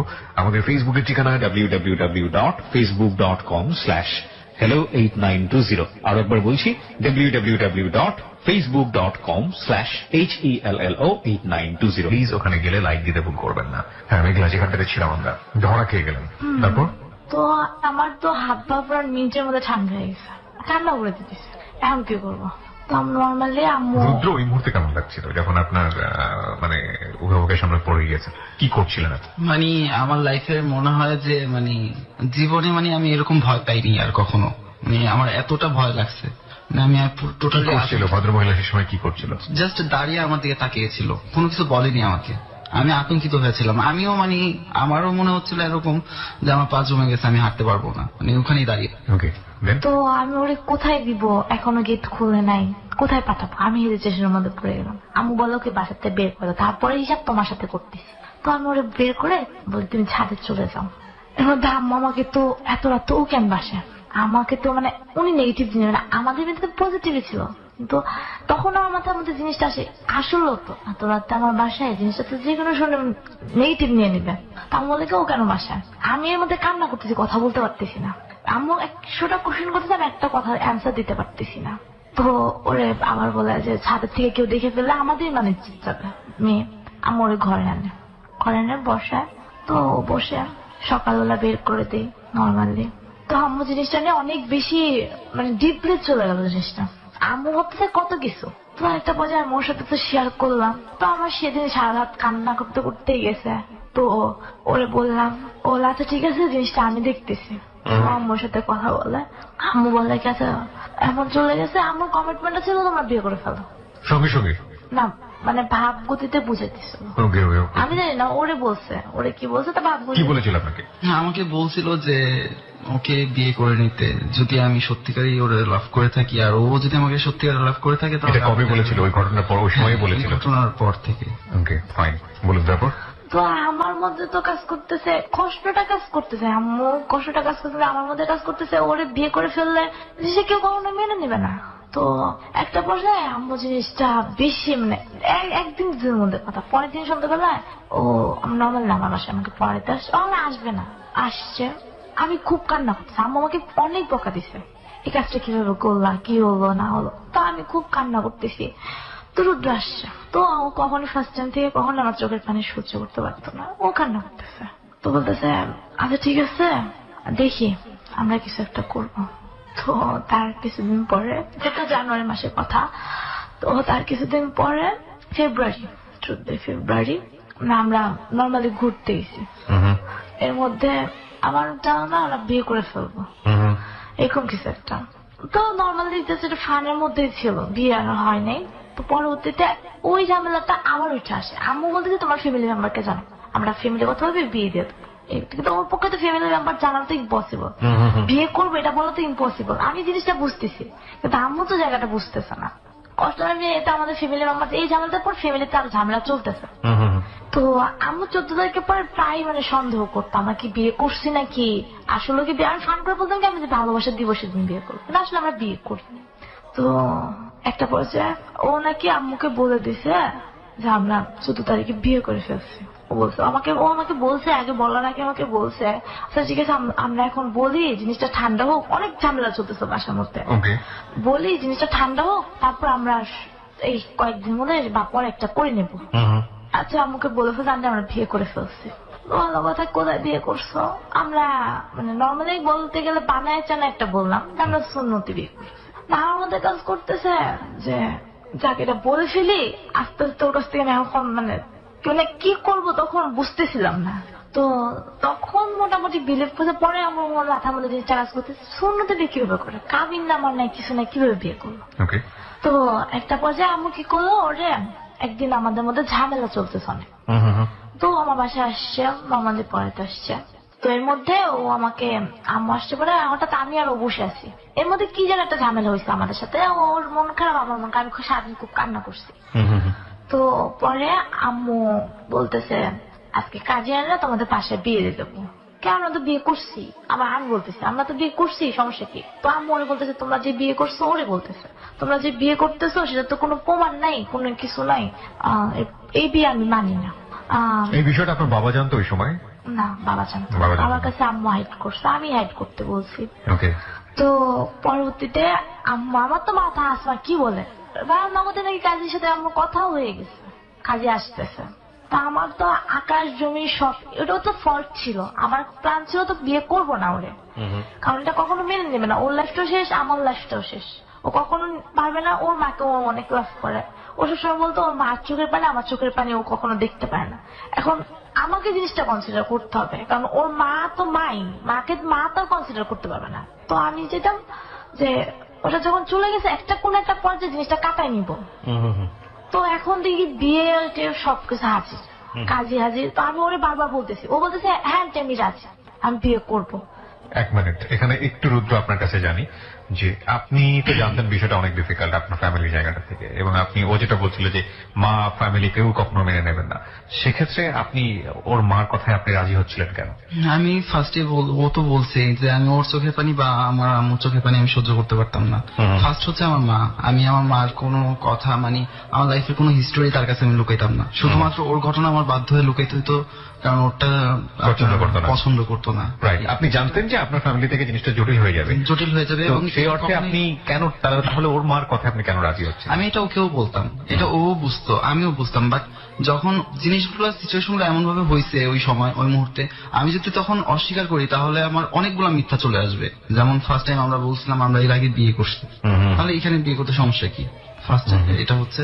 সেকেন্ড হচ্ছে সে আমাকে এক রাত দেখছে, তার সম্মানটা নষ্ট হবে, তার মায়ের কাছে সে ছোট হয়ে যাবে। তো ওই জিনিসগুলো আমার মাইন্ডগুলো আমার মাথায় কাজ করতেছে। ভেরি ইম্পর্টেন্ট, লাইফের রিয়েলিটি গুলো কখনো কখনো কোনো লজিক মেইনটেইন করে না, এবং একটা কথা আছে, মিথ্যা যদি আপনি একবার বলেন পরপর ওই মিথ্যা ঢাকার জন্য আপনাকে অনেকগুলো মিথ্যা বলতে হয়, এবং মিথ্যা শক্তি এতটাই নাজুক যে এটা সত্যের মুখোমুখি দাঁড়িয়ে একটা সময় পরাজিত হতে বাধ্য। কোনোটা হয়তো একটু বেশি সময় নেয়, কোনোটা হয়তো বা একটু অল্প সময় নেয়, কিন্তু মিথ্যা পরাজিত হবেই। জি, আবারও আপনার কাছে ফিরি। তো পরবর্তীতে আমি মানে প্রায় দুপুরের দিকে আমাদের বাসায়, দুপুর কি বিকালের দিকে আসে, তো আমি ওরা বলতে থাকি তুমি কি ডিসিশন নিতেছো, তুমি এটা ভাই বানো, ওটা তো ফল ছিল, ওটা তো তোমার বলার খাতিরে বলছি, তো তুমি এটা ভাই বানো, ভালো জিনিসটা ভাই বানো। আমি শুধু এই কথাই বলতেছি, তুমি এটা চিন্তা ভাবনা করে নাও। তো ও আমার বলে হ্যাঁ আমি ভাইবা চিন্তে বলতেছি, তোমার বিয়ে করবো দেখে ভাইবা চিন্তে বলছি, আমি কি না ভেবে বলতেছি। তো যাই হোক, একটা পর্যায়ে আমাদের বিয়ে হয়। বিয়েটা হয় মানে বিয়েতে কে কে ছিল? বিয়েতে ছিল আমার আম্মু, আরেকটা আন্টি। আপনার বাবা ছিল না? আপনার বাবা এটা জানতো না? বাবা জানতো না। বিয়ে করে কাবিন করেই বিয়ে হয়? হ্যাঁ, কোর্ট কাবিন করে বিয়ে হয়। কোর্ট কাবিন, কাজী আমি কাবিন। একটা জিনিস বুঝতে পারছি না যে আপনার মা কেন এই বিয়েটা দিতে চাইলেন? আম্মু উনি কি বুঝতে পারছিলেন না যে ওনাকে অনেক পরবর্তীতে অনেক ধরনের বড় ধরনের রিয়েলিটি ফেস করতে হবে? আম্মু সবসময় এই জিনিসটাই ভাবতো যে ও আমাকে লাভ করে, আমাকে লাভ করে, আম্মুকে লাভ করি, দেন এত বড় একটা জিনিস হয়ে গেছে, মানে ওই রাতের বেলা থাকাটাই। হ্যাঁ, আম্মু ভাবতেছে অনেক কিছু হয়ে গেছে, আসলে তো কিচ্ছু না, এবং এটাকে কেন্দ্র করে বিয়েটা করে ফেলো, যেভাবে পারো বিয়েটা করে ফেলো। হ্যাঁ, তার মধ্যে আমরা বলছি যে কিন্তু উনি পরবর্তীতে যে জটিল অবস্থা তৈরি হবে এগুলো উনি ফেস করবে কিভাবে, এটা চিন্তা ভাবনা কি ওনার মাথায় ওই সময়টাতে ছিল, নাকি শুধু বিয়ে হওয়ার হয়ে যাক তারপরে যা হওয়ার হবে? হ্যাঁ, রুদ্রপদে কিছু একটা বলতে চাচ্ছেন, বলেন। আমি বলতে চাচ্ছি উনি যখন এই জিনিসটা করে তখন আমি আমার যতটুকু এখন যে আমার বর্তমান অবস্থা সেই প্রেক্ষিতে উনি তখন সেই অবস্থায় মানে ওই অবস্থা থেকে বাঁচার জন্যই শুধু একটা ডিসিশন নিছে যে আমি ওর সাথে একটা রাত ছিলাম বা আমরা ইমাম সাহেবের কাছে গিয়ে সুন্নতি বিয়ে করেছি, এই ধরনের কথাগুলো বলার প্রেক্ষিতে সে একটা ডিসিশন নিজস্ব ভাবে নিচ্ছে, এবং এই ডিসিশনটা ছিল কিন্তু এই ডিসিশনটা নেবার পরে যে কি হতে পারে, কি ধরনের সমস্যা হতে পারে, যেহেতু এটার প্রতি কোনো চিন্তাই ছিল না। হ্যাঁ, যেটা বলছিলেন আপনি যে আপনার কাছে ফিরে মেঘলা, তারপর কি হলো? বিয়ে হলো? বিয়েটা করছি, হ্যাঁ, একদিক থেকে আনন্দ লাগতেছে, কিন্তু একদিক থেকে কষ্ট লাগতেছে, যে জিনিসগুলা কোথা থেকে কি হয়ে গেল, অবাক লাগতেছে। আমি কখনো ওই বিয়ের জিনিসটা কখনো কল্পনাও করিনি, হবে না কখনো ফিউচারটা চিন্তা করে। একদিকে আনন্দ লাগতেছে, একদিকে কষ্ট লাগতেছে। একটা বছর সন্ধ্যা বিয়ের পরে চলে যায়, 500 রাত বলতে যে কথা, যে জিনিসগুলো যেগুলো আমাদের মধ্যে কিচ্ছু নাই। তো দিন যাইতেছে, আম্মু জানতেছে জাস্ট, কিন্তু ওর মানে আব্বু জানে না, কেউ জানে না জিনিসগুলা। এখন আম্মু অনেক সাপোর্ট করতেছে। আমার এসএসসি এক্সামের মধ্যে বিয়েটা হয়। একটা পর্যায়ে কিভাবে যেন শুধু ছোট ভাই মানে জিনিসটা জেনে যায়। তো এখান থেকে আমার মা ও প্রেশার ক্রিয়েট করতেছে ওর ফ্যামিলিতে জানাতে বলো। একটা পর্যায়ে ওদের বাইরে যাওয়ার কথা, ওদের বাইরে যাওয়ার কথা, ওরা গ্রামের বাড়িতে বেড়াতে যায়। এর মধ্যে গ্রামে গেছে, মানে এখানে জব পেয়ে গেছে। ও বলতেছে যখন বিয়েটা করে ফেলছি জবটা করি, এটা কিছু তো করতে হবে। জবটা গ্রামে জব পেয়ে গেছে, জব করতেছে, তা আম্মু চলতেছে। এর মধ্যে শুনতেছে ওর মা ওর জন্য মেয়ে খুঁজতেছে, ভালো কথা। ওর একটা কাজিন আমাকে ফোন দেয়, ওর মেয়ের সাথে নাকি ওর বিয়ের কথা চলতেছে। তা আমার জিনিসটা অনেক কষ্ট, উনি আমাকে অনেক কথা বলে, আমি জানি না উনি ট্রু বলছে নাকি ফলস বলছে। তো তখন ওনার সাথে আমার কথা হয়। এর মধ্যে মাঝখানে ও মানে গ্রামে যাওয়ার পর জব পাওয়ার পরে আমার আব্বু জিনিসগুলো আমরা আস্তে আস্তে জেনে গেছে। আম্মু শুনতেছে, আম্মুকেও বলতেছে ওরে নাকি গ্রামে বিয়ে দেওয়ার জন্যই নিয়ে গেছে। তো এগুলো শোনার পর আম্মু বলতেছে আমি একা একা কি হয়ে গেছে আমার চাচুর সাথে শেয়ার করে জিনিসটা। চাচু কি করে আব্বুর সাথে জিনিসটা শেয়ার করে ফেলে। ও গ্রামে যাওয়ার পরে মাঝখানে একবার অফিসের কাজে ঢাকায় আসে। তো আমাদের সাথে কথা বলা, ঢাকা আসছে, মিট করছি, ভালো কথা, সবকিছু ভালো। তো ঢাকা আসছে, ওর ফ্যামিলি আমার ডাউট করতেছে ও আমার কাছে আসছে, আমার বাসায় আসছে, আমার সাথে দেখা করতে আসছে। এর মধ্যে আমার চাচুর সাথে কথা বলে, আচ্ছা ঠিক আছে আমরা জানাবো, আমি আমার ফ্যামিলি মেম্বারকে জানাবো, তো গ্রামে ফিরে যাবো না। আমার চাচুর সাথে এই কমিটমেন্টে চলে গেছে। না আমি তো বুঝতেছি ওরে বলতে গেলে, ও ফ্যামিলি মেম্বার বলতে গেলে কতটা কষ্ট পাইতে হবে, আর কতটা আরো যে কত প্রবলেম সৃষ্টি হবে সেটা আমি বুঝতেছি। গেছে, যাওয়ার পরে ওর বাসায় প্রবলেম, ওর বাসায় ঝগড়া লাগতেছে, তুই ওর সাথে মেঘলার সাথে দেখা করতে গেছো ঢাকায়, হ্যান ত্যান প্রবলেম হইতেছে। পরে এর মধ্যে আমাদের ফ্যামিলি মেম্বারের ওদের ফ্যামিলি মেম্বারের প্রবলেম চলতেছে। এর মধ্যে ওই আপুটা উদ্ভব হয়েছে, সে আমাকে বলতেছে এমন এমন আমাদের সাথে, ওর সাথে আমার তো বিয়ের কথা চলতেছে না। ওর কাজিন, ওর কাজিন আপনাকে কেন বলতে যাবে? ওর কাজিনের সাথে নাকি ওর বিয়ের কথা চলতেছে। সেটা আপনি জানবেন কিভাবে? সে আমাকে ফেসবুকের মাধ্যমে খুঁজে বের করছে। ওকে, খুঁজে বের করে আমার সে কন্ট্যাক্ট নাম্বার জোগাড় করছে, কন্ট্যাক্ট নাম্বার আমি দিছি, কথাবার্তা হয়েছে। মানে বলে দিয়েছেন যে আপনার বিয়ে হয়েছে ওর সাথে বা এরকম কিছু? বিয়ে হয়েছে সেটা বলিনি, রিলেশন চলতেছে। মানে রুদ্রের সঙ্গে আপনার রিলেশন চলতেছে, এটা আপনি বলেছেন? হ্যাঁ। তারপর একটা পর্যায়ে সে আমাকে বলল যে ঈদের সময় সে গ্রামে গেলে তার সাথে এঙ্গেজ হয়ে যাবে। তো তখন আমি সত্যটা বলে দিই, আপু আমাদের সাথে তো বিয়ে হয়ে গেছে। তো তখন তো বলে কি বিয়ে হয়ে গেছে। এইসব জিনিসগুলো তো সিদ্ধান্ত নেওয়ার আগে বা আপনাকে বলার আগে, কাউকে নক করার আগে আপনার রুদ্রের সাথে কনসাল্ট করা উচিত ছিল। রুদ্রের সাথে কনসাল্ট করার দরকার ছিল, কিন্তু সে আমাকে কথা বলার আগে আমাকে প্রমিস করে নিছে যে আমি যেন রুদ্রকে কোনো বিষয় না জানাই। এটা খুবই ফানি একটা বিষয় হলো, যে মেয়েটাকে আপনি চিনেন না, যার সঙ্গে রুদ্র বিয়ে হতে যাচ্ছে। না আমি ওকে জিজ্ঞেস করছি তোমার কাজিন এটা? হ্যাঁ আমার cousin. It is not really big matter. See আপনাদের এইজটা যেখানে, সেই জায়গাটা থেকে ভুল করাটা স্বাভাবিক, বাট রিয়েলিটি বা ঘটনাটা আসলে এরকমই হওয়া ছিল সেই মোমেন্টে আপনার ফ্যামিলি এবং রুদ্র, তাই না? এটাই হচ্ছে সবচেয়ে প্রায়োরিটি পাওয়া মানুষগুলো, তাই না? সো আপনি কি মেয়েটাকে যখন বলছেন যে রুদ্রের সঙ্গে আপনার বিয়ে হয়ে গেছে, সেটা কি আপনি রুদ্রকে জানিয়েছেন সেই মুহূর্তে যে আপনি মেয়েটাকে জানাবেন রুদ্রের সঙ্গে তোমার সঙ্গে আমার বিয়ে হয়ে গেছে? জানিয়েছেন? জানাননি? মানে রুদ্র জানে না যে আপনি মেয়েটাকে এটা জানিয়েছেন। ফাইন, তারপর? তো পরবর্তীতে সে বলে আচ্ছা ঠিক আছে বিয়ে হয়েছে, তাহলে সে মানে সে তার মত ঘুরে নেয় যে আচ্ছা ঠিক আছে আমার ফ্যামিলি নাম্বার দিলে তো আমি করবো না, তাহলে তো হয়েছে। তো সে আমাকে সাজেশন দেয় তুমি বিয়ে করে ফেলছো, ওর ফ্যামিলিতে জানানোর জন্য ট্রাই করো, কারণ ওর আমি যতটুকু শুনছি ওর ফ্যামিলিতে ওর জন্য ওর দুই ভাইয়ের জন্য মেয়ে দেখতেছে। তা সে আমাকে নর্মালি ভালো সাজেশন দিই সব সময়। তো একটা পর্যায়ে ঈদের ঠিক একদিন পর, ঈদের পরের দিন সে মেয়ে আমাকে ফোন দেয়। মানে সে আমাকে মানে আমার মেন্টালিটি এমন হলো যে বাসার থেকেও প্রেশার করতেছে, ও বিয়ে করে ফেলতেছে, ও বিয়ে করে ফেলবে, এটা করবে সেটা করবে, এত প্রেশার ক্রিয়েট করতেছে। তার মধ্যে ও ঈদের সময় আমার সাথে দেখাও করতে আসে নাই, তো মাঝখানে অনেক গ্যাপে আমার সাথে দেখা করতে আসেন, ঢাকা আসেন, ও গ্রামে রয়েছে। ওই আপু আবার ফোন দিছে, এমন আমার শুনলাম ও নাকি ওর গ্রামের কোন মেয়ের সাথে মানে কথাবার্তা চলতেছে, দেখতেছে। মেঘলা তুমি একটু কেয়ারফুল হও, জিনিসগুলো ভাবে নিও না। ঠিক বুঝলাম না আমি। ওই মেয়েটার সঙ্গেই তো দেখা সাক্ষাৎ, ওই মেয়েটার সঙ্গে এঙ্গেজমেন্ট হওয়ার কথা, তো ওই মেয়েটা আমার আরেক মেয়ে সম্পর্কে খবর দিচ্ছে। সে আমাকে বলছে যে সে নাকি তার মা বাবাকে জানাই ফেলছে জিনিসটা, জানাই ফেলছে আমার সাথে। আপনি চাইলে পার্টিসিপেট করতে পারেন, কোনো সমস্যা নেই। এগুলো সম্পূর্ণ ফলস, এগুলো সম্পূর্ণ ফলস, এগুলো সম্পূর্ণ ফলস। এবং আমি চাইতাম না আমার ওই কাজিনটার সাথে কথা বলুক। আমার মামাতো বোন আর আমার ছোট খালা, তো ওরা পাশাপাশি বাসা। তো আমার ছোট খালা আমার মানে আমাকে ঠিক সন্তানের মতোই দেখে, তারা নিজের সন্তানের মতোই দেখে। তো সে খুব মজা করে দুষ্টামি করে ফান করে মাঝে মধ্যে বলতো, বাট এইটা নিয়ে কোনো সিরিয়াস ম্যাটার ছিল না আমাদের মাঝে। মানে ওই এঙ্গেজমেন্ট হবে, মামাতো নিয়ে এঙ্গেজমেন্ট হবে, এই ধরনের কোনো কমিটমেন্ট ছিল না। ইভেন ওর ইমিডিয়েট যে বড় বোন ছিল আমার মামাতো বোনের, ও আবার আমার হচ্ছে খুব ক্লোজ ফ্রেন্ড। আমি ওদের গ্রামে যাওয়া মানে হচ্ছে ওর সাথে টাইম পাস করা। তো ওই সূত্রে আমার ওই মামাতো বোনের সাথে মানে ওর আমার ফ্রেন্ডের ছোট বোন, ওই হিসাবে আমার সাথে মোটামুটি ক্লোজ হয়। বাট তার মানে এই না যে আমাদের সাথে কোনো ধরনের কমিটমেন্ট ছিল বা এই ধরনের কোনো কিছু ছিল, কোনো কিছুই ছিল না। এই ঘটনাটা অনেকেই জানে না, আমি একটু পার্টিসিপেট করি। সেটা হচ্ছে আমার মা ওখানে আমাকে বিয়ে দিতে চায়নি। আমাদের মূলত যাওয়া হচ্ছে আমার মা ইউএসএ তে চলে যাবে, আমার বাবা আমেরিকাতে থাকে, সেখানে চলে যাবে, ওনারা সিটিজেন ওখানে, আমার বোন বাবা ওখানে, তো আমার ফুল ফ্যামিলি চলে যাবে। হয়তো আমারও যাওয়া হতো, সামহাও আমার যাওয়া হয়নি, সেটার ম্যাটারও আসবে। ঠিক আছে, ফাইন। আমি একটা জিনিস একটু বলি, সেটা হচ্ছে যে ঠিক আছে, আমি বারবারই বলি হ্যালো 920 তে প্রিয় শ্রোতা, যখন একটা মানুষ তার জীবনের গল্প বলেন, লাইক আমি কি প্রিয়াও যদি বলা শুরু করি, তাহলে আমি এখানে অ্যাক্টিভ ভয়েস, আমি যাদের সম্পর্কে বলবো, যার সম্পর্কে বলবো, অনেক কিছু সত্য মিথ্যা মিলিয়ে আমার নিজের একটা সত্য দাঁড় হয়। কিন্তু যে মানুষটাকে নিয়ে বলছি সে থাকলে পাশাপাশি এখানে বাদানুবাদ হওয়ার একটা সুযোগ থাকে, যেটা আজকে হ্যালো 8920 হচ্ছে, হুইচ ইজ রিয়েলি গুড। আমি জাস্ট দুটো জিনিস, আপনাদের স্টোরিটা আমার দরকার নেই, আমি শুধু দুটো জিনিসের ব্যাপারে স্টিক হতে চাই। একটা হচ্ছে যে ও যেটা বলছে আপনার খালাতো বোন না মামাতো বোন, মামাতো বোনকে আপনার সাথে তার বিয়ে হয়েছে, মানে আপনার হাজবেন্ড আর ওয়াইফ, এই বিষয়টা আপনার মামাতো বোনকে সে বলেছে, এটা কি আপনি জেনেছেন কোনোভাবে? আচ্ছা, ওর মামাতো বোনকে কি আপনাদের বিয়ের কথা আপনি বলেছেন? হ্যাঁ বলেছি। আচ্ছা, এটা গিয়ে মামাতো বোন আপনাকে কোনোভাবে বলেছে রুদ্র? না। তার মানে ওদের মধ্যে হয়তো একটা কমিটমেন্ট ছিল যেটা আপনার সাথে ব্যাপারটা শেয়ার করেনি।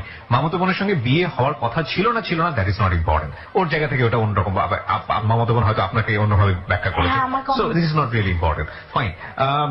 তারপরে মামাতো বোন একদিন পরে আপনাকে বললো যে গ্রামের কোন একটা মানুষের ঈদের সঙ্গে পরে বিয়ে তো ও আমাকে বলতে হবে, ঈদের পরে তো অনেক জায়গায় বিয়ে হয়ে যায়, ওকে যদি ঈদের পরে বিয়ে দিতে আমাকে এরকম কিছু বলতে। আচ্ছা রুদ্র, তখন আপনি কি বলতেন ওর ফ্যামিলি? সত্যি কথা বলতে কি আমাকে কেউ দেখতে যেত না, বা আমার ফ্যামিলি থেকে কাউকে দেখেও নেই। না, কিন্তু যখন এই কোশ্চেনগুলো ওরা সন্দেহ করছে তখন আপনার অ্যান্সারটা কি থাকতো ওর ফ্যামিলির প্রতি, ওর প্রতি? না, এ তো সম্পূর্ণ মিথ্যা, এগুলো ভুল ধারণা। তারপর তা আমাকে এগুলোতে বোঝানো হইতো, কিন্তু আমার মধ্যে একটা কাজ করতো যে কিছু ঘটলে তো কিছু রটে, তোমরা হয়তো দেখতেছো দেখে তুমি আমাকে স্বীকার করতে না, আমার মতো তখন ওর প্রতি আমার একটা রাগ কাজ করতো যে বা তোমার আমার দেখতে পারে, তোমার মানে স্বীকার করতেছো না কেন? আপনি সন্দেহ করতেন? সন্দেহ বলতে চলে আসতো। ওকে, ট্রু, আসলেই তো স্বাভাবিক। পরে কষ্ট হইতো, তখন কাজিন আমার কাছে শেয়ার করতেছে, এগুলো বলতেও পারতিস না ওর কাছে, ও প্রমিস করে রাখছে। তো একটা পর্যায়ে ঈদের পরের দিন ওর খুব দেখতে ইচ্ছা করতেছে, তো আমি কি করি, বাসাতে একটা পর্যায়ে না বলে গ্রামে চলে যাই, ওর গ্রামে। তো নর্মালি ও তো রেগে টেগে শেষ। তো যাই হোক, একটা পর্যায়ে দেখা করতে আসছে, খুব বৃষ্টি, তার রাস্তার অবস্থা খুব খারাপ, তাও দেখা করতে আসছে। দেখা করে আমাকে আমি বলতেছি তুমি আমাকে ঢাকায় দিয়ে আসো। আমি মূলত ওরা আনতেই গেছি, তো ঢাকায় নিয়ে আসি ওরা। তারপরও তখন ওর মা বাবা কিভাবে জানে বুঝে ফেলে যে আমার বাসায়, ও কথা ঘুরে ফেলে যে এখানে ওখানে বা কোনো ফ্রেন্ডের বাসায় আসছে বা ওর গ্রামের বাড়িতেই আছে এটা বলে, কিন্তু ওর মা বুঝে ফেলে যে আমাদের বাসায় আছে। না, ওকে যে আপনি আপনার বাসায় নিয়ে আসলেন, হ্যাঁ, আপনার বাবাও তো তখন বোধহয় জানে না যে আপনাদের বিয়ে হয়ে গেছে। বললাম না, জেনে গেছে মাঝখানে। ও মাঝখানে জেনে গেছে, মানে তখন আপনার বাবা থাকতে দিচ্ছে? জিনিসটা মেনে নিয়েছে এক ধরনের, ফ্যামিলি মেম্বারটা তখন এক ধরনের মেনে নিয়েছে। বলুন তারপর। তখন মাঝখান দিয়ে একটা জিনিস মিস্টেক করে এসছি। আচ্ছা বলেন। আমি ওর ছোট ভাইকে ফোন দিয়ে বলে দিই, রাগের মাথায় ফোন দিয়ে বলে দিই আমরা বিয়ে করে ফেলছি। ওকে, ওর ছোট ভাইকে বলে দিলেন? হ্যাঁ, তো এইটা দিয়ে ওর বাসায় অনেক প্রবলেম হয়, মানে ওর বাসায় তো মানে তুলপার হয়ে গেছে এক পর্যায়ে, ওর বাসায় আর উঠাবেই না। মানে রুদ্র, আমি আপনার কাছে চাই, আপনার বাসায় তো হলে ব্যাপারটা জানাজানি হয়ে গেল। জি, প্রথমে যখন ও বলছে তখন এটা নিয়ে আমার ফ্যামিলিতে একটা মানে বিশাল ঝড় যায়।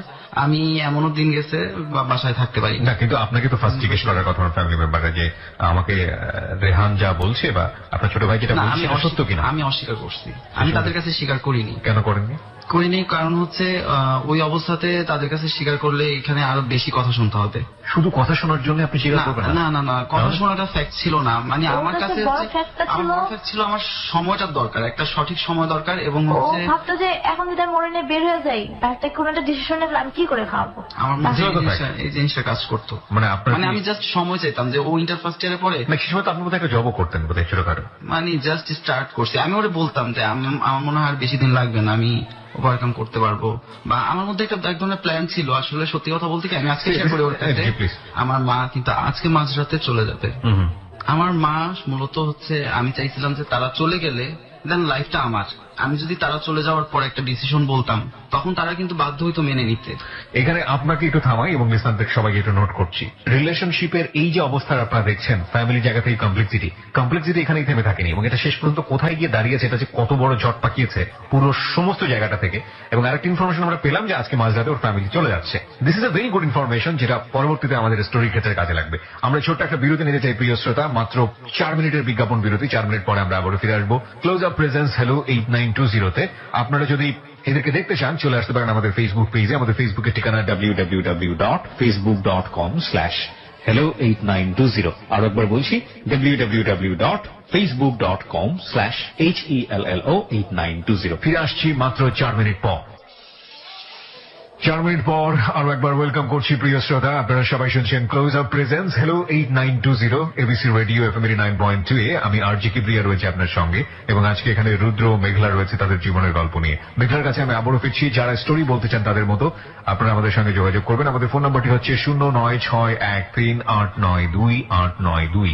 আমি আবারও বলছি 09613892892। হ্যাঁ মেঘলা, তারপরে কি হলো? এটাই রিসেন্টলি এবছরের রোজার ঈদের কথা। তখন ওর মা মানে জেনে যায় ও আমার বাসা থেকে একটা প্রেশার ক্রিয়েট করতেছে, ওর ফ্যামিলিতে জানাইতে বল। ওর সিচুয়েশন গুলো আমি বুঝতেছি, কেন জানাতে পারতেছে না, কেন কি করতেছে না। আবার ওইখান থেকে ওর প্রেশার ক্রিয়েট করতেছে, তুমি ঢাকায় যেতেছো, তুমি মেঘলার সাথে দেখা করতে কেন যেতেছো। তার কিছুদিন পরে, সপ্তাহখানিক পরে, এর মধ্যে রোজার মধ্যে মানে একটা ছেলের সাথে আমার ফেসবুকে কথা হয়। মানে ফেসবুকে কন্ট্যাক্ট করে সে আমাকে পরিচয় দেয়, সে রুদ্র ফ্রেন্ড। ওকে আমি নর্মালি তার কাছে জিনিসগুলা মিটার গুলা শেয়ার করি। তো তার কাছে আমি এটাও শেয়ার করে ফেলছি, আমি বিয়ে করে ফেলছি। দেন সে আমাকে মানে এরকম কমেন্ট বল, তুমি তাকে কি বিয়ে করে ফেলছো, মানে সে এমন দেখা যাচ্ছে বিলিভ করতেছে না জিনিসটা। বিয়ে করে ফেলছো, তোমার জিনিসগুলো তো কখনো মাইনে নিবে না, ওর জন্য তো মেয়ে দেখা হইতেছে। একটা পর্যায়ে তার কিছুদিন পরে মানে রোজার ঈদের পরে, ও আমার বাসা থেকে আইসা যাওয়ার পরে, মানে তার সাথে আমার কন্ট্যাক্ট হইতেছে আগে থেকে, রোজার সময় থেকে তার সাথে আমার কন্ট্যাক্ট হয়েছে। রেগুলার সে আমাকে ছবি পাঠাতেছে, ওর সাথে ছবি তুলছে রুদ্রর সাথে, সে ছবিগুলো পাঠাতেছে, সেন্ড করতেছে। রোজার ঈদে আমার বাসা থেকে আসা যাওয়ার পরে সে আমাকে একটু বেশি নক করতেছে, রুদ্রর সাথে আমার কথা হয় কিনা, বা কথা হয়েছে, কখন হয়েছে, কি হয়েছে। তো আমি কেন জানি, মানে আমি জানি না কেন হঠাৎ করে সপ্তাহখানিক ঘুরে আসে নাই। আমার কেন জানি বললাম আমি নোয়াখালীতে চলে যাবো, আমি ওরে নিয়ে আসবে এখন। আমি জানি না মনের টান না কি, আমি সবসময় আমার মানে বলতে হবে এই কথাটা যে ও কখনো বিপদ বা কখনো কিছু হলো না, আমি এটা বুঝে ফেলতাম, আমার মন থেকে জিনিসগুলো আমি বুঝে ফেলতাম। এটা একেবারে মানে অবাক কাণ্ড, আপনারা বললে বিশ্বাস করবেন কিনা। আমি কখন কি করি সে সঠিকটা বলে দিবে। ইভেন আমি এক্স্যাক্টলি কোথায় আছি, কি করতেছি সেটাও সে বলে দিবে। কিভাবে বলে সে আমি জানি না। ঠিক আছে, অন্তরের মিল থাকলে এগুলো হয়। হ্যাঁ বলুন তারপর। তো একটা পর্যায়ে আমার মন না কেন বলতেছে যে ওর কিছু একটা হবে। আমি সপ্তাহখানিক ঘুরে যাওয়ার পর আমি আবার নজরতে চলে যাই। আমার রাগারাগি করে, তুমি থাকো, তুমি তোমার মধ্যে আসছো। আমি রাগ করে, বৃষ্টি হইতেছে অনেক, কিভাবে আসবো, কাদা পাড়া বেরিং হয়ে গেছে, গ্রামের রাস্তা, বাইক না আসা যাবে না, ঘুরো তুমি। এই কিছুক্ষণ পর আমার ফোন দিতেছে, টেনশন করতেছে, কিন্তু আসতেছে না। তো আমি ওর প্রায় গ্রামের কাছাকাছি চলে যাই, তা আসে মিট করে। তার মধ্যে একটা কাহিনী হয়েছে যে আমার বাবা মা মানে ও জানাইতেছে না দেখে জিনিসটা কেমন নেগেটিভ চলে যেতেছে। আমার বাবা চাইতেছে কি এই জিনিসটা কেউ জানে না, ফ্যামিলির মধ্যে এখানে অফ করে দিবে, আমাকে আরেক জায়গায় বিয়ে দিয়ে দিবে। জিনিসগুলো থেকে ঘনায় আসতেছে খুব। আমার বাবা মার সাথে রাগ করে বল, আবার ওই যে কষ্টটা কেন জানি ফিল করতেছে, এই সব কষ্ট মিলে আমি চলে যাই। ওরে আমি বলতেছি, আমি ওরে যাই বলতেছি আমি আর ঢাকায় যাবো না, আমি নোয়াখালী থাকলে নোয়াখালী থেকে যাবো, তোমার সাথে থাকবো না, আমি নোয়াখালীতে একাই থাকবো, পাকলাম আর কি যাবো। তো সে আমাকে বোঝানো যে আমার মাও তাকে বোঝায় আমার মেয়েটাকে ঢাকায় দিয়ে যাও, হ্যাঁ তার ইচ্ছাও ছিল না, সে আমাকে ঢাকায় দিয়ে যায়। গ্রামে যাওয়ার পর সে আমাকে বলতেছে যে আমার বাসায় অনেক প্রবলেম চলতেছে, অনেক চলতেছে, সবাই বুঝে ফেলছে। এটা এখন শিওর ভাবে জেনে গেছে যে ও আমার সাথে মিট করতে আমাকে ঢাকায় নিয়ে আসছে, এসব শিওর জেনে গেছে। ও বাসায় অনেক প্রবলেম চলতেছে, ওর বাসায় নেই। কোথায় আসলো, আমি চিটাগাং আছি। পরে একটা পর্যায়ে 5 তারিখে, আগস্টের 5 তারিখ, ওই যে ছেলেটা আমাকে ওর মানে এফবিতে পিক পাঠাইতো, খবরাখবর নিত, ফেসবুকে দেখে আমি তার একটা পোস্ট দিছি। কে পোস্ট দিয়েছে? ওই যে ফ্রেন্ড রূপে আমাকে বলছে জানো। বাই দ্য ওয়ে, এই ফ্রেন্ডটা কি আপনাকে অ্যাড রিকোয়েস্ট পাঠিয়েছিল না? হ্যাঁ, সে আমাকে রিকোয়েস্ট, এবং আপনি অ্যাড করেছিলেন তাকে। এই ফ্রেন্ডের সঙ্গে যে আপনি কথাবার্তা বলেন, এটা কি আপনার হাজবেন্ড জানতো? হ্যাঁ, আমি তাকে বলছি, সে আমাকে না করছে তার সাথে কথা বলতে। তারপর আপনি কথাবার্তা বলতেন? হ্যাঁ, তার সাথে কথাবার্তা বলতাম এই কারণে, সে আমাকে বলতেছে ছেলেটা ভালো না বা হ্যান ত্যান। মানে আমার ভিতরটা সবসময় কাজ করতে কি, আমার যে জিনিসটা না করে হইতো না, আমি সেই জিনিসটা বেশি করে করতাম। which is really bad. এর আগেও আপনাকে না করেছে একটা বিষয় নিয়ে, আপনি সেটা শোনেননি। আচ্ছা ঠিক আছে। তো এই ছেলে ফেসবুকে একটা পোস্ট দিয়েছে, কিসের পোস্ট ছিল সেটা? পোস্টার মধ্যে লেখাটা ছিল এরকম যে আমার ছোট বোনের নতুন লাইফে, বন্ধুরা তোমরা সবাই দোয়া করো, তারা যেন সুখে হয়। নিচে ছবিটা ছিল আমার হাজবেন্ডের বিয়ে শেরওয়ানি পরা ছবি, আর একটা মেয়ের মানে বোর শাড়ি টাড়ি পরা, সাজটাজ বোর সাজ। সেটা আপনি তার ফেসবুক থেকে দেখলেন? এর আগে আপনার সঙ্গে রুদ্র যোগাযোগ ছিল না ফোনে? হ্যাঁ, যোগাযোগ ছিল, ওর সাথে আমার কথা হইতেছে। This is a very important part. এখন কথা হচ্ছে যে আজকালকার যুগে ফটোশপ করে অনেক কিছুই করা যায়, আমার কাছে মনে হচ্ছিল সবকিছুই মিথ্যা, বাট হাউ ইট হ্যাপেন, যদি সত্যিই হয়ে থাকে তাহলে আমি একটু রুদ্রর কাছে যাই। এখান থেকে আমি আপনার কাছে ফ্লোর দিচ্ছি, কি ছিল ঘটনাটা আসলে? ঘটনাটা সত্যি ছিল। মানে আপনি বিয়ে করেছেন? হ্যাঁ, ওখানে আমার কিভাবে হলো বিয়ের? জিনিসটা হয়েছিল, আমি যখন থার্ড টাইম ওর বাসা থেকে যাই, থার্ড টাইম বাসা থেকে গেলে জাস্ট আমাকে আমার মা বলে যে তোমার একটা দাওয়াত আছে, চলো দাওয়াতে যাই। ওকে। আমি কিন্তু ওইটাই ফার্স্ট টাইম ফ্যামিলিতে যাওয়া, তো আমি দাওয়াত হিসাবেই যাই। ওটা কি চিটাগাঙে? না, ওটা হচ্ছে আমাদের গ্রামের বাড়িতেই, কাছেই। আচ্ছা। যাওয়ার পথের যখন প্রায় শেষ দিকে, তখন আমার কাজিন এবং আম্মুর কথাবার্তা আমি বুঝে ফেলি। জাস্ট ওই মেয়েটার যার সাথে আমার বিয়ে হয়েছে তার দুই ভাইকে আমি চিনি, কিন্তু তাদের এই ধরনের বিবাহযোগ্য বোন আছে সেটা আমি জানতাম না। তো তখন তাদের কথাবার্তা বুঝতে পারলাম যে আসলে তারা ওই মেয়েটাকে দেখতে যাচ্ছে। তখন আমি এক প্রকারের রাগারাগি করি আম্মুর সাথে, কিন্তু সেটা মানে অত হার্ডলি করি না, কারণ ওখানে অনেক আত্মীয় স্বজন থাকে আমার। তো আমি মাকে জাস্ট এতটুকু বলি যে এই জিনিসটা তোমার ঠিক হয় নাই, তুমি যে এইভাবে আমাকে নিয়ে আসছো, তুমি আমার একবার হলেও জানাতে পারতাম। মা কি বলতেছিল ওই মুহূর্তে আপনাকে? মা বলতেছিল যে আমি কি পাগল, আমি তোরে নিয়ে আসছি মানে তো এই না যে তোমার আমি একেবারে দিয়ে যাচ্ছি, এই করতেছি সেই করতেছি, তুই যেভাবে রিয়েক্ট করতেছিস এই ধরনের তো কোনো কিছু না। ওকে, তারপর? তারপর আমি বলি আচ্ছা ওকে চলো, মানে আমরা একেবারে বাসার সামনেই। ওকে, যান। তারপর? তো বাসায় ঢোকার পর ওকে দেখার পর সবাই খুশি হলো দেখে, ও বললো যে হ্যাঁ আমাদের পছন্দ হয়েছে। ওকে। তো আমি বললাম যে পছন্দ হয়েছে, কিন্তু এটা তো সময়ের ব্যাপার। কিন্তু তারা সেই কথা শুনেনি, তারা এঙ্গেজমেন্টের আংটি নিয়ে আসে। মানে আমার অগোচরে অনেক কিছু হয়ে যায়। তো ওই দিন ফার্স্ট টাইম দেখি এবং ফার্স্ট টাইম এঙ্গেজমেন্ট, ওকে। আর সেকেন্ড টাইম বিয়ে হয়ে যায়। মানে কি? মানে এর মাঝে সময় পাওয়া যায় না। আপনাকে বলেছে কবুল বলতে, আপনি কবুল বলে ফেলেছেন? না, কবুল আপনার বলতে বয়স তখন বলেছে। কত ছিল? আপনি কি পাগল ছিলেন? রুদ্র, আপনার ভাই যখন এটা জানলো রেহান, তখন সে ফ্যামিলিতে বলেছে যে আপনি বিয়ে করেছেন বা এরকম কিছু হ্যাঁ, একটা? তারা ডাউট করতো। তারা ডাউট করতো, তখন আপনি অস্বীকার করেছেন বিষয়টা? অস্বীকার আমি ফার্স্ট স্টেজে মেনে নিলাম, ওকে, আপনি যাচ্ছেন বিষয়টাকে অনেক বেশি নর্মালি ম্যানেজ করার জন্য, ঠিক আছে, ওকে। কিন্তু যখন আপনাকে বিয়ে দিয়ে দেওয়া হচ্ছে, এঙ্গেজের আংটি পরিয়েছে, তখন পর্যন্ত মেনে নিতে পারছি, ঠিক আছে, আংটি খুলে ফেললেই শেষ। বিয়েতে কবুল বলে ফেললেন, শেরওয়ানি পরে আপনি সেখানে বসেছেন, আপনি বলছেন সময় নেই। শেরওয়ানি পরার একটা জাস্ট ওর প্রতি আমার অনেকগুলো ক্ষোভ কাজ করে, এখানে অনেকগুলো মেটার কাজ করে। এক হচ্ছে আমার মা অসুস্থ ছিল, মানে তারে আমি যদি সেই মুহূর্তে না বলতাম, সে খুবই খারাপ অবস্থায় ছিল, এক ছিল এটা। দ্বিতীয় ছিল হচ্ছে ওর প্রতি অনেক ক্ষোভ ছিল, অনেক রাগ ছিল আমার মেঘলার প্রতি। হ্যাঁ, যে আমার 3বার নিয়ে যাওয়া হয়েছে, 3বারই আমার অসম্মতিতে। মানে আমি নিয়ে গেছে আপনার ফ্যামিলিতে, নিয়ে গেছে আমাদের গ্রাম থেকে ঢাকা নিয়ে আসা। যেটা কে আপনাকে ধরে বেঁধে নিয়ে আসছে? না, ধরে বেঁধে নিয়ে আসে না, ও আসলে আমি নিয়ে যাব, এটা সহজ ব্যাপার। ও আসলে আমি তাকে দিয়ে আসতে হবে, কারণ আমাদের পথটা হচ্ছে অনেক বড়। This is a very human attitude, ওটা ঠিক আছে, আমার কোনো সমস্যা নেই, কিন্তু এইগুলো আপনি অপছন্দ করতেন, কিন্তু এটা তো আপনার ভাবা উচিত ছিল যে সে আপনার স্ত্রী এবং সে আপনাকে তো এভাবে চাইতেই পারে। তার জায়গাটা থেকে সে কম্প্রোমাইজের জায়গাটা ঠিক আছে, ওকে, কিন্তু সেই জন্য আপনি আরেকটা সিদ্ধান্ত নিয়ে ফেলবেন, এটা অফকোর্স আপনার বাবা মা চাইতেই পারে, কারণ মা তো বারবার বলতেছে, ফ্যামিলি বারবার বলতেছে যে আপনি বিয়ে করেছেন কিনা। আপনার মা কষ্ট পাবে, এটাই স্বাভাবিক, অনেক বেশি কষ্ট পাবে, কারণ সন্তানকে এত কষ্ট করে বড় করে লালন পালন করেছে, সেই সন্তান যে মেয়েকে অপছন্দ করে সেই মেয়েটাকে বিয়ে করেছে এবং তার বিয়েটা আমি থাকতে পারলাম না, এটা তো বাপ মায়ের জন্য অনেক বেশি কষ্টের ব্যাপার। কিন্তু আপনি কি এটা চিন্তা করবেন না যে সেকেন্ড বিয়ে করে আপনাকে তো ফার্স্ট ওয়াইফের মুখোমুখি হতেই হবে কোনো না কোনো সময়, তখন আপনি আপনার বাবা মাকে কি জবাব দিবেন? না, আসলে আমি এই ধরনের কোনো চিন্তা করিনি।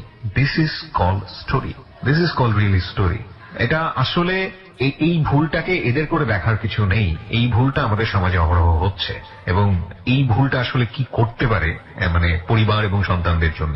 বাবা মায়ের অযৌক্তিক ভাবে ছেলে মেয়েদের উপরে এই বিয়ের ব্যাপারটা মানে হচ্ছে আমি তোমাকে বড় করেছি সুতরাং আমি যা বলবো তাই, এবং একইভাবে এরাও বাবা মাকে ভালো রাখার জন্য মাকে যদি বলি আমি বিয়ে করে ফেলেছি বা বাধ্য হয়েছি, আমার মা সেন্সলেস হয়ে মরে যাবে, এই জিনিসটা এই বাংলা সিনেমার বিশেষ কিছু ছবির নাটক এগুলোতে জীবনকে কতটা বেশি ডিজাস্টার করে। Let's continue the story.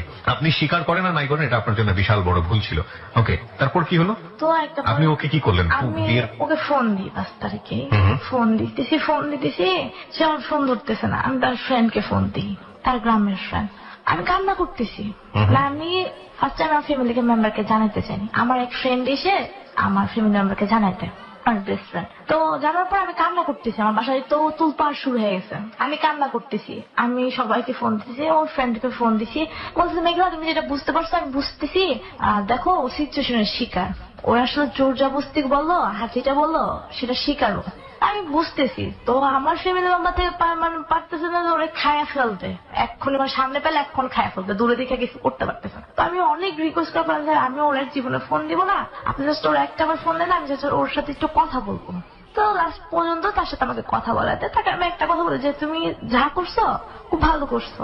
আর আমি জানি না কেন হয়েছে কাজগুলা, কারণ আমার মধ্যে কাজ করতো যে একটা ছেলেকে কখনো জোর করে বিয়ে দেওয়া যায় না। This is rubbish answer. আমি নিজেও স্বীকার করি এটা কোনোভাবেই সম্ভব নয়, এটা কোনোভাবেই সম্ভব নয়। বাবা মাকে খুশি করা বলুক, যেটাই বলুক না কেন, this is absolutely rubbish answer. Okay, তো পরবর্তীতে তাকে আমি বলি, তারপরে আমি বলি যে তুমি যেখানে থাকো না কেন তুমি যা ফলায় যাও, আমার বাবা মা তোমাকে ছাড়বে না। এটা বলে আমি ফোন রেখে দেবো, বলে আমার বাসায় অনেক প্রবলেম চলতেছে, ও হয়তো প্রবলেমে ছিল, ফোন রেখে দেয়। তারপর তার সাথে আমার কোনো কন্ট্যাক্ট হয় না। ঠিক 7 তারিখে আমার বাসার মধ্যে আমার চাচারা সবাই এসে বসে, জিনিসটা জানাজানি হয়ে গেছে, এসে আমার বসাইছে। এবার ঠেলা সামলাও।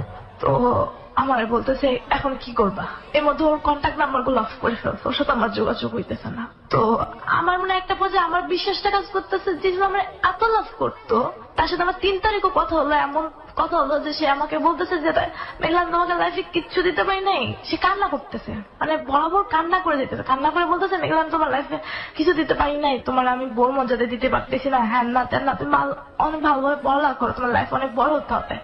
3 তারিখে কথা বললো, সে যে 5 তারিখে বিয়ে করে ফেললো। তা আমার বিশ্বাসটা কাজ করতেছে যে ওরা হয়তো ফ্যামিলি মেম্বাররা জোর করে বিয়েছে।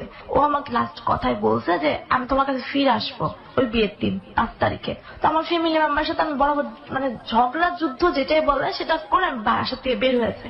না আমার আম্মু বলে তুমি যদি এরকম করো বা তুমি এখনো ওর সবাই আমাকে দোষারোপ করো, তুমি এখনো ওর সাপোর্ট কেন করো, বিয়ে করে ফেলছে তুমি সাপোর্ট কেন করতেছো আমাদের সামনে, তার গল্প কেন করতেছো। একটা পর্যায়ে টাকাটাকি করে আমি বাসা থেকে বের হয়ে যাই, বের আমার ফ্রেন্ডের বাসা থাকা শুরু করি। এটি আমি বাসায় মেম্বারদের কারোর সাথে যোগাযোগ করি না, ওর সাথেও যোগাযোগ করি না। তো ওর নাম্বার তো বন্ধই। তো ওর একটা ফ্রেন্ড, ওর সাথে আমার যোগাযোগ হয়। আমার বাসায় আমি লক করতেছি, আমার ফোন ধরতেছে না, আমার আম্মুকে ফোন দিতেছে, আমার ফোন ধরতেছে না। মানে এক হিসাবে বলা যায় যে আমি কি অপরাধ করে ফেলছি, আমি এখন নাস্তা ভেঙে গেছি। তো আমি আমার ফ্রেন্ডের বাসায় থাকতেছি, ফ্রেন্ড খুব ভালো। 12 তারিখ মেবি 10 কি 11 তারিখে রুদ্র আমাকে ফোন দেয়, ফোন দেওয়ার কথা হয়। ফোন নাম্বার তো আমি মানে আসমান থেকে পড়ি, সে আমাকে ফোন দিছে, প্রচুর কান্না করি। সে আমাকে মানে মানে আমার কাছে মাপ টাপ যা চাওয়ার চায়, সে আমাকে এরা বলে যে আমার কাছে ফিরে আসবে সে। তাই মনে বলে না, আমার কাছে ফিরে আসো, তোমার কোনো দরকার নেই, তুমি যেরকম ছিল সেরকমই থাকো। স্টপ, আমি একটু রুদ্র আপনার কাছে যাই। আপনার সঙ্গে বিয়ে হওয়ার পরে আপনার সেকেন্ড ওয়াইফ, তার সঙ্গে আপনার বাসর ঘর হয়েছে? হ্যাঁ, বাসর। ওকে, আপনি তার সঙ্গে স্বামী স্ত্রী সম্পর্কের মধ্যে গিয়েছেন? না, আমি বাসর ঘর হলে স্বামী স্ত্রী সম্পর্কের মধ্যে যাননি, আপনি একটু গিয়ে বলতে চাচ্ছেন? বাসর ঘর হলেই যে স্বামী স্ত্রীর সম্পর্ক হয় তা তো না। তাহলে কি বলেছেন তাকে? তার সাথে কথা হয়েছে আমার রাতে, বিভিন্ন ব্যাপার শেয়ার করছি, আমার ফ্যামিলিগত ম্যাটার গুলো শেয়ার করছি, আমার লাইফেরও কিছুটা শেয়ার করছি। আমি মেয়েটাকে অনেকভাবে শেয়ার করতে চাইছি ওর ঘটনাগুলো। আমি বিয়ের আগে এঙ্গেজমেন্ট, আমি তো খুব কম সময় পেয়েছি। এঙ্গেজমেন্ট হয়েছে যেদিন ফার্স্ট দেখতে গেছি, বিয়ে হয়েছে তারপরেই। আমি এঙ্গেজমেন্টের পরে বিভিন্নভাবে ওর ছোট ভাই, তারপর ওর বড় ভাই, এদের কাছে আমি মোটামুটি শেরওয়ানি পরে আপনি মেয়েটার পাশে বসেছেন, মেয়েটা বউ সেজে আপনার পাশে বসেছে। এই যে অবস্থায় আপনারা থাকলেন, তখনও তো মেয়েটা জানেন আলটিমেটলি যে এই সিচুয়েশনটা কি, এবং আমি যত জেনে আপনাদের স্টোরি, স্টিল মেয়েটা জানে না আপনাদের স্টোরি, রাইট? না, জানে। এখন না, জানে না, বিয়ের 2-3 দিন পরে, 2 দিন পরে জানাজানি হয়ে গেছে। বিয়ের 2 দিন পরেই জানে। 2 দিন পরে জানতে পারে। তো এই সময়ের মধ্যে আপনাদের মধ্যে কোনো স্বামী স্ত্রী সম্পর্ক হয়নি? না, এরপর হয়েছে। ওকে, ফাইন। এত ভুল কিভাবে করে একটা ছেলে? আমার কথা হচ্ছে যে সে বাবা মায়ের পর্যন্ত, সে বাবা মাকে ম্যানেজ করার জন্য বিয়েটা করলো, তারপরে শারীরিক সম্পর্কটা কিভাবে ভুল করে হয়? আপনি আমাকে অ্যান্সারটা দেন। আপনি তো ওকে লাভ করতেন না? না, আপনি আপনাকে লাভ করতেন না? করতেন তো, স্টিল করেন। ওর প্রতি শারীরিক সম্পর্কটা কেন হলো? ওখানে তো আপনার বাবা মাকে, আমাকে জাস্ট অ্যান্সারটা দেন প্লিজ। ভুল করছেন বা করছেন, যেটা হয়েছে সিচুয়েশনটাকে বলতে হবে আপনাকে। আপনি যদি তাকে ওটুকু সময়ের জন্য স্ত্রীকে লাভ করে থাকেন, সেকেন্ড ওয়াইফকে ওটুকু সময়ের জন্য আপনি যদি মেঘলাকে ভুলে থাকতে পারেন, তাহলে this is the ultimate situation of your life. First 2 দিন যখন ওর সাথে আমি মেলামেশা করি না, তখনও আমাকে সেই ধরনের কোনো কিছু ওখানেও আপনাকে কেউ একজনকে বাধ্য করে, সন্দেহ করে না, বা আমাকে সে ধরনের কোনো কিছু বলে না। যখন ওর সাথে হয়, ঘটনাটা ঘটে, তখন এমন অবস্থা, এমন সিচুয়েশন, মেয়েটা আমার দৃষ্টিতে মেয়েটা কোনো খারাপ, কোনো অন্যায় করেনি। তো অন্যায়টা করলে আমি করছি, আমি সেটা স্বীকার করি। সে তো আমার কাছে কোনো অন্যায় করেনি। যখন ওর সাথে কথা হয়, তখন মেয়েটা এমন সিচুয়েশন যে মেয়েটা মারাই যাবে। তখন ওকে আমার মানে আমাকে বাধ্য করতে হয় বোঝানোর জন্য যে না আসলে ওটা আমার পাস্ট ছিল, তুমি আমার নিউ লাইফ। ভুলের স্টেজ গুলো দেখেন, মেয়েটাকে বোঝানোর জন্য মেয়েটার সঙ্গে একটা শারীরিক সম্পর্ক করে ফেললাম, এটা আরো একটা বড় ভুল। একটা হচ্ছে যে এখন কিন্তু ওরা দুজনে স্টেজে একসঙ্গে আছে, this is the right situation. মানে এতগুলো ভুল যে করে তাকে কোনোভাবেই মাফ করা যায় না। যাই হোক, আমি স্পিচলেস হয়ে যাচ্ছি। একটা মানুষ কিভাবে এতগুলো, সব মানুষকে আপনি কম্প্রোমাইজ করতে গিয়ে নিজের জীবনটাকে কেন মানে এইরকম কম্প্রোমাইজলেস করে ফেলছেন? বলুন, তারপর আপনার কি দাঁড়ালো? তো একটা পর্যায়ে ওর ওয়াইফের সাথে আমার কথা হয়, তো বললোই। তারপরের পাটে 15 তারিখে রাতে দুপুর পর্যন্ত ওর সাথে আমার কথা হইতেছে, মানে নর্মাল। আমি জাস্ট ওর রিকোয়েস্ট করছি, লাস্ট রিকোয়েস্টটা করছি, তোমার সাথে আমার আমি তোমার কাছে কখনো স্টে দাবি না দাঁড়াবো না, তুমি জাস্ট আমার সাথে কন্ট্যাক্টটা রাখো। আমি ওরা জাস্ট এইটা রিকোয়েস্ট করছি। এর মধ্যে আমার বাসায় কি হইতেছে না হইতেছে আমি জানতেছি না। আমি আমার ফ্রেন্ডের বাসায় থাকতেছি, তো সে আমাকে বলতেছে তোমার বিকাশ নাম্বার আমি টাকা পাঠাই দিই। হ্যাঁ, সেও মানে আপসেট নাকি আসলে আমি জানি না, হয়তো বা আপসেট। তো আমি 16 তারিখে সকালে ওর ফ্রেন্ড আমাকে ফোন দেয়, রুদ্র তো থানায়। তা আমি ভাবছি কি আমাকে হয়তো বা কোন একটা আরেকটা চাল চালতেছে ওরা। আপনি কি থানায়? তখন কিভাবে আপনাকে থানায় নিয়ে যাওয়া হয়? আমি আসলে জানতাম না। আমি যখন সন্ধ্যাবেলা ওর সাথে কথা বলি লাস্ট, দেন আমি আমার বাসায় ছিলাম।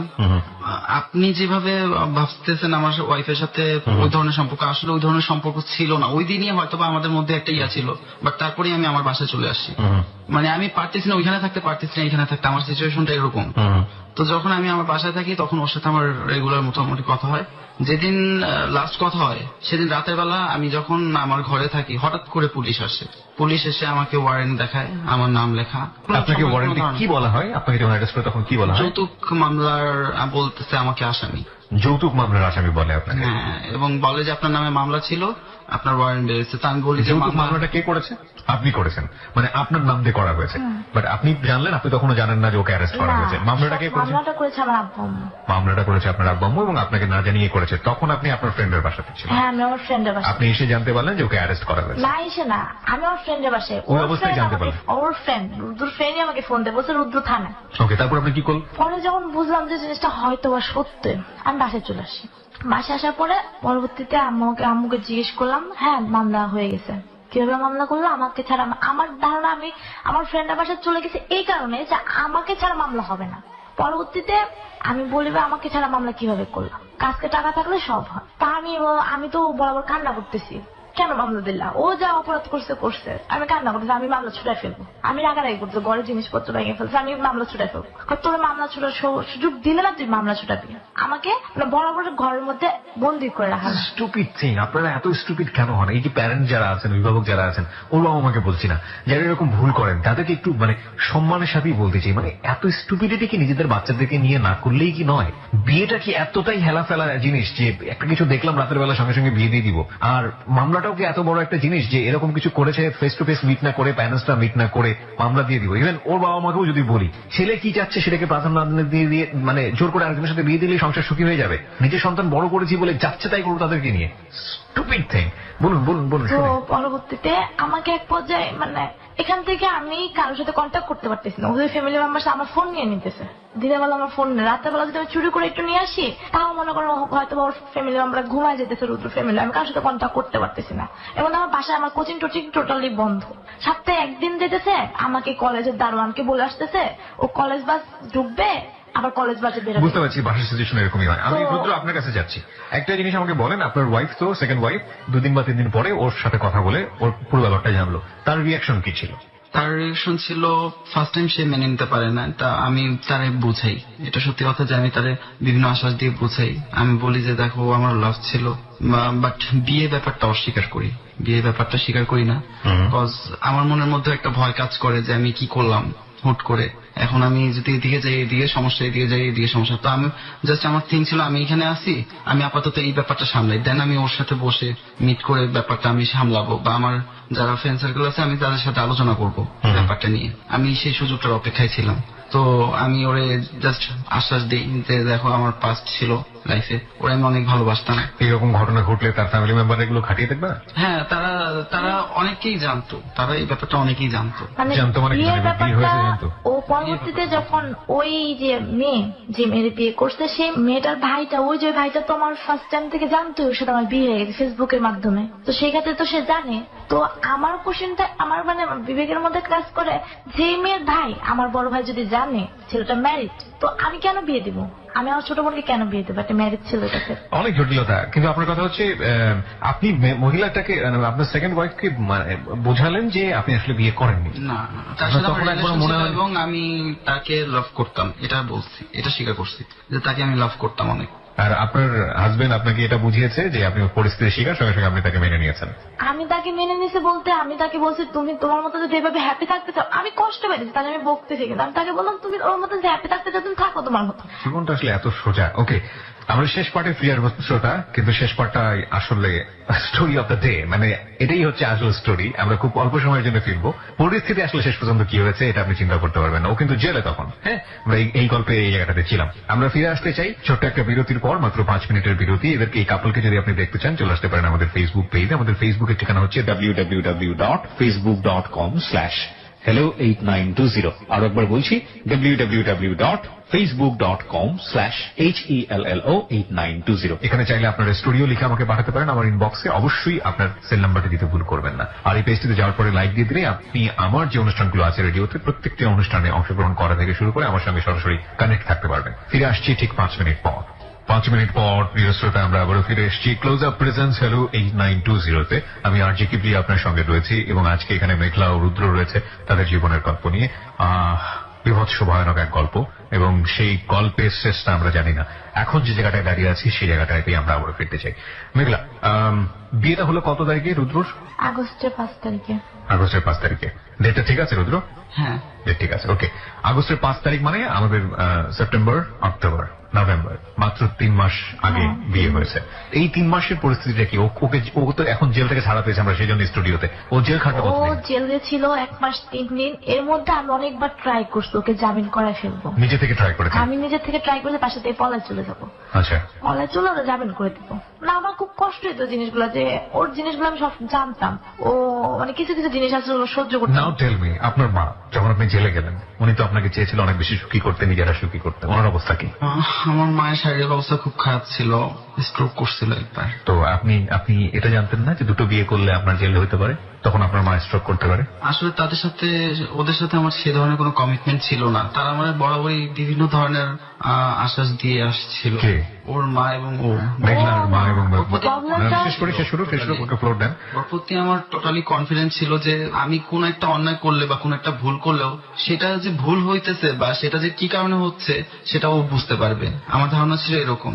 সেকেন্ড ছিল হচ্ছে ওর মা আমার সবসময় আশ্বাস দিত, বিভিন্ন ধরনের আশ্বাস দিত এই ধরনের ব্যাপারে। কি আশ্বাস দিত? আশ্বাস দিত যে ডিরেক্ট বলতো যে তুমি টেনশন করো না বাবা, আমরা ওরকম ফ্যামিলির না যে তোমার কোনো প্রবলেম ফেস করতে হবে। আমার মেয়েকে ছেড়ে গেলে যে তুমি প্রবলেম ফেস করবা তা না, ধরনের প্রবলেমেও পড়বা না, এই ধরনের আর কি আশ্বাস দেওয়া। মানে এটা ছিল এরকম যে তুমি যদি আমার মেয়েকে ছেড়েও দাও তাহলে কোনো আমি প্রবলেম? তোমাকে পুলিশ টুলিশের ঝামেলা না, তোমাকে এটাতে একটা স্টোরি আছে, শর্ট স্টোরি না। ওর একটা প্রবলেমের কারণে সে ওর প্রায় আমাকে এটা মানে বলতো, আমাকে যদি তুমি কখনো এরকম করো, আমাকে যদি তুমি কখনো এরকম, তাহলে আমি আমার সাথে সেই জিনিসটা শেয়ার করতাম। দেন আপনার মা ওকে সান্ত্বনা, আপনার মা ওনাকে সান্ত্বনা দিয়েছে।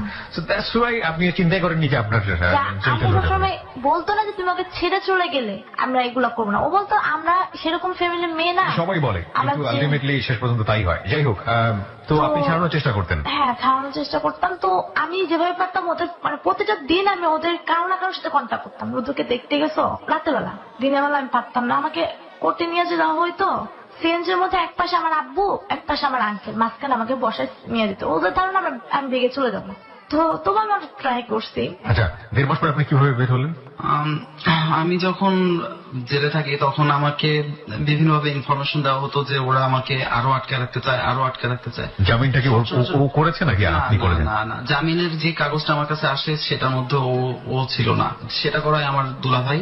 মানে এটা তো অন্তর্বর্তীকালীন জামিন, আমি যত জানি এটা তো অন্তর্বর্তীকালীন জামিন। মানে আপনি 1 সপ্তাহের মধ্যে হয়ে যায়, বাট আমার জন্য এত লেট হয়েছে কারণ তারা সর্বাত্মক চেষ্টা করছে আপনাকে আটকে রাখার জন্য।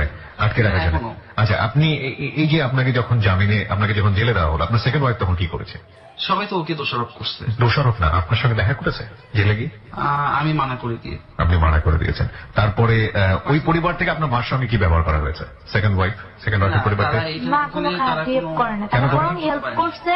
দেন আমি বলতে দিতেছি এই কারণে যে আমার কাছে ক্লিয়ার হবো, তো জেলে ছিল, তো আমার ওর ফ্যামিলি মেম্বার সবার সাথে আমি কন্ট্যাক্ট করতেছি, মানে কম বেশি ওর মানে ফ্যামিলির মধ্যে কাজিন, ছোট ভাই রেহান, ওদের সাথে সবার সাথে কন্ট্যাক্ট হইতেছে।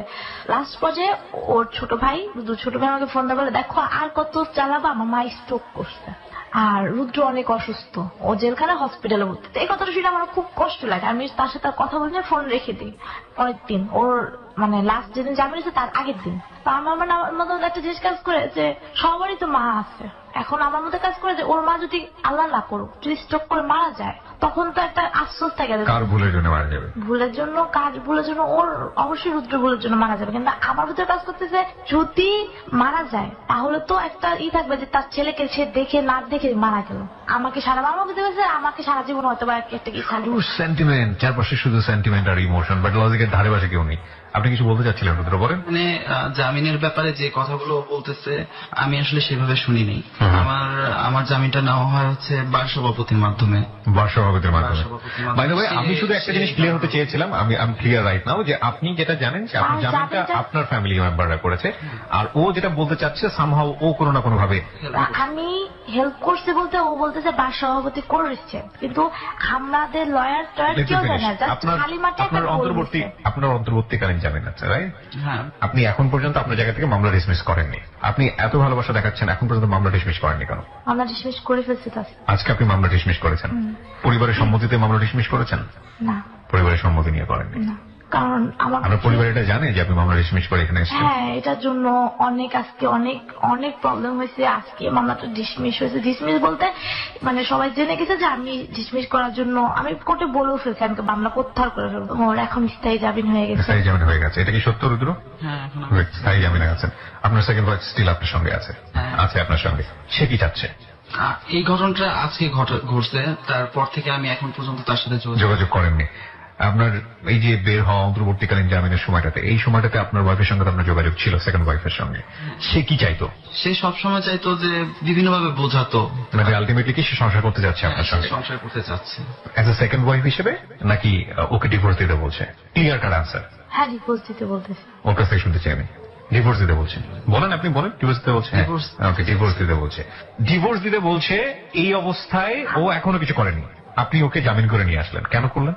ডিপোজিটে বলতেছে, আমি ফার্স্টে বুঝতে পারতেছিলাম যে ওর ফ্যামিলি মেম্বাররা আমাকে ডিপোজ দিয়ে দেবে, আর এখন আমার সিচুয়েশন এরকম আছে আমার বাবা মা ওর কাছে দিবে না, বা ডিপোজ হয়ে যাক বা ওকে শাস্তি দিবে, ওকে আরো কয়েকটা মামলা। আপনি ওকে পার্মানেন্টলি জামিনে কেন মুক্তি দিলেন?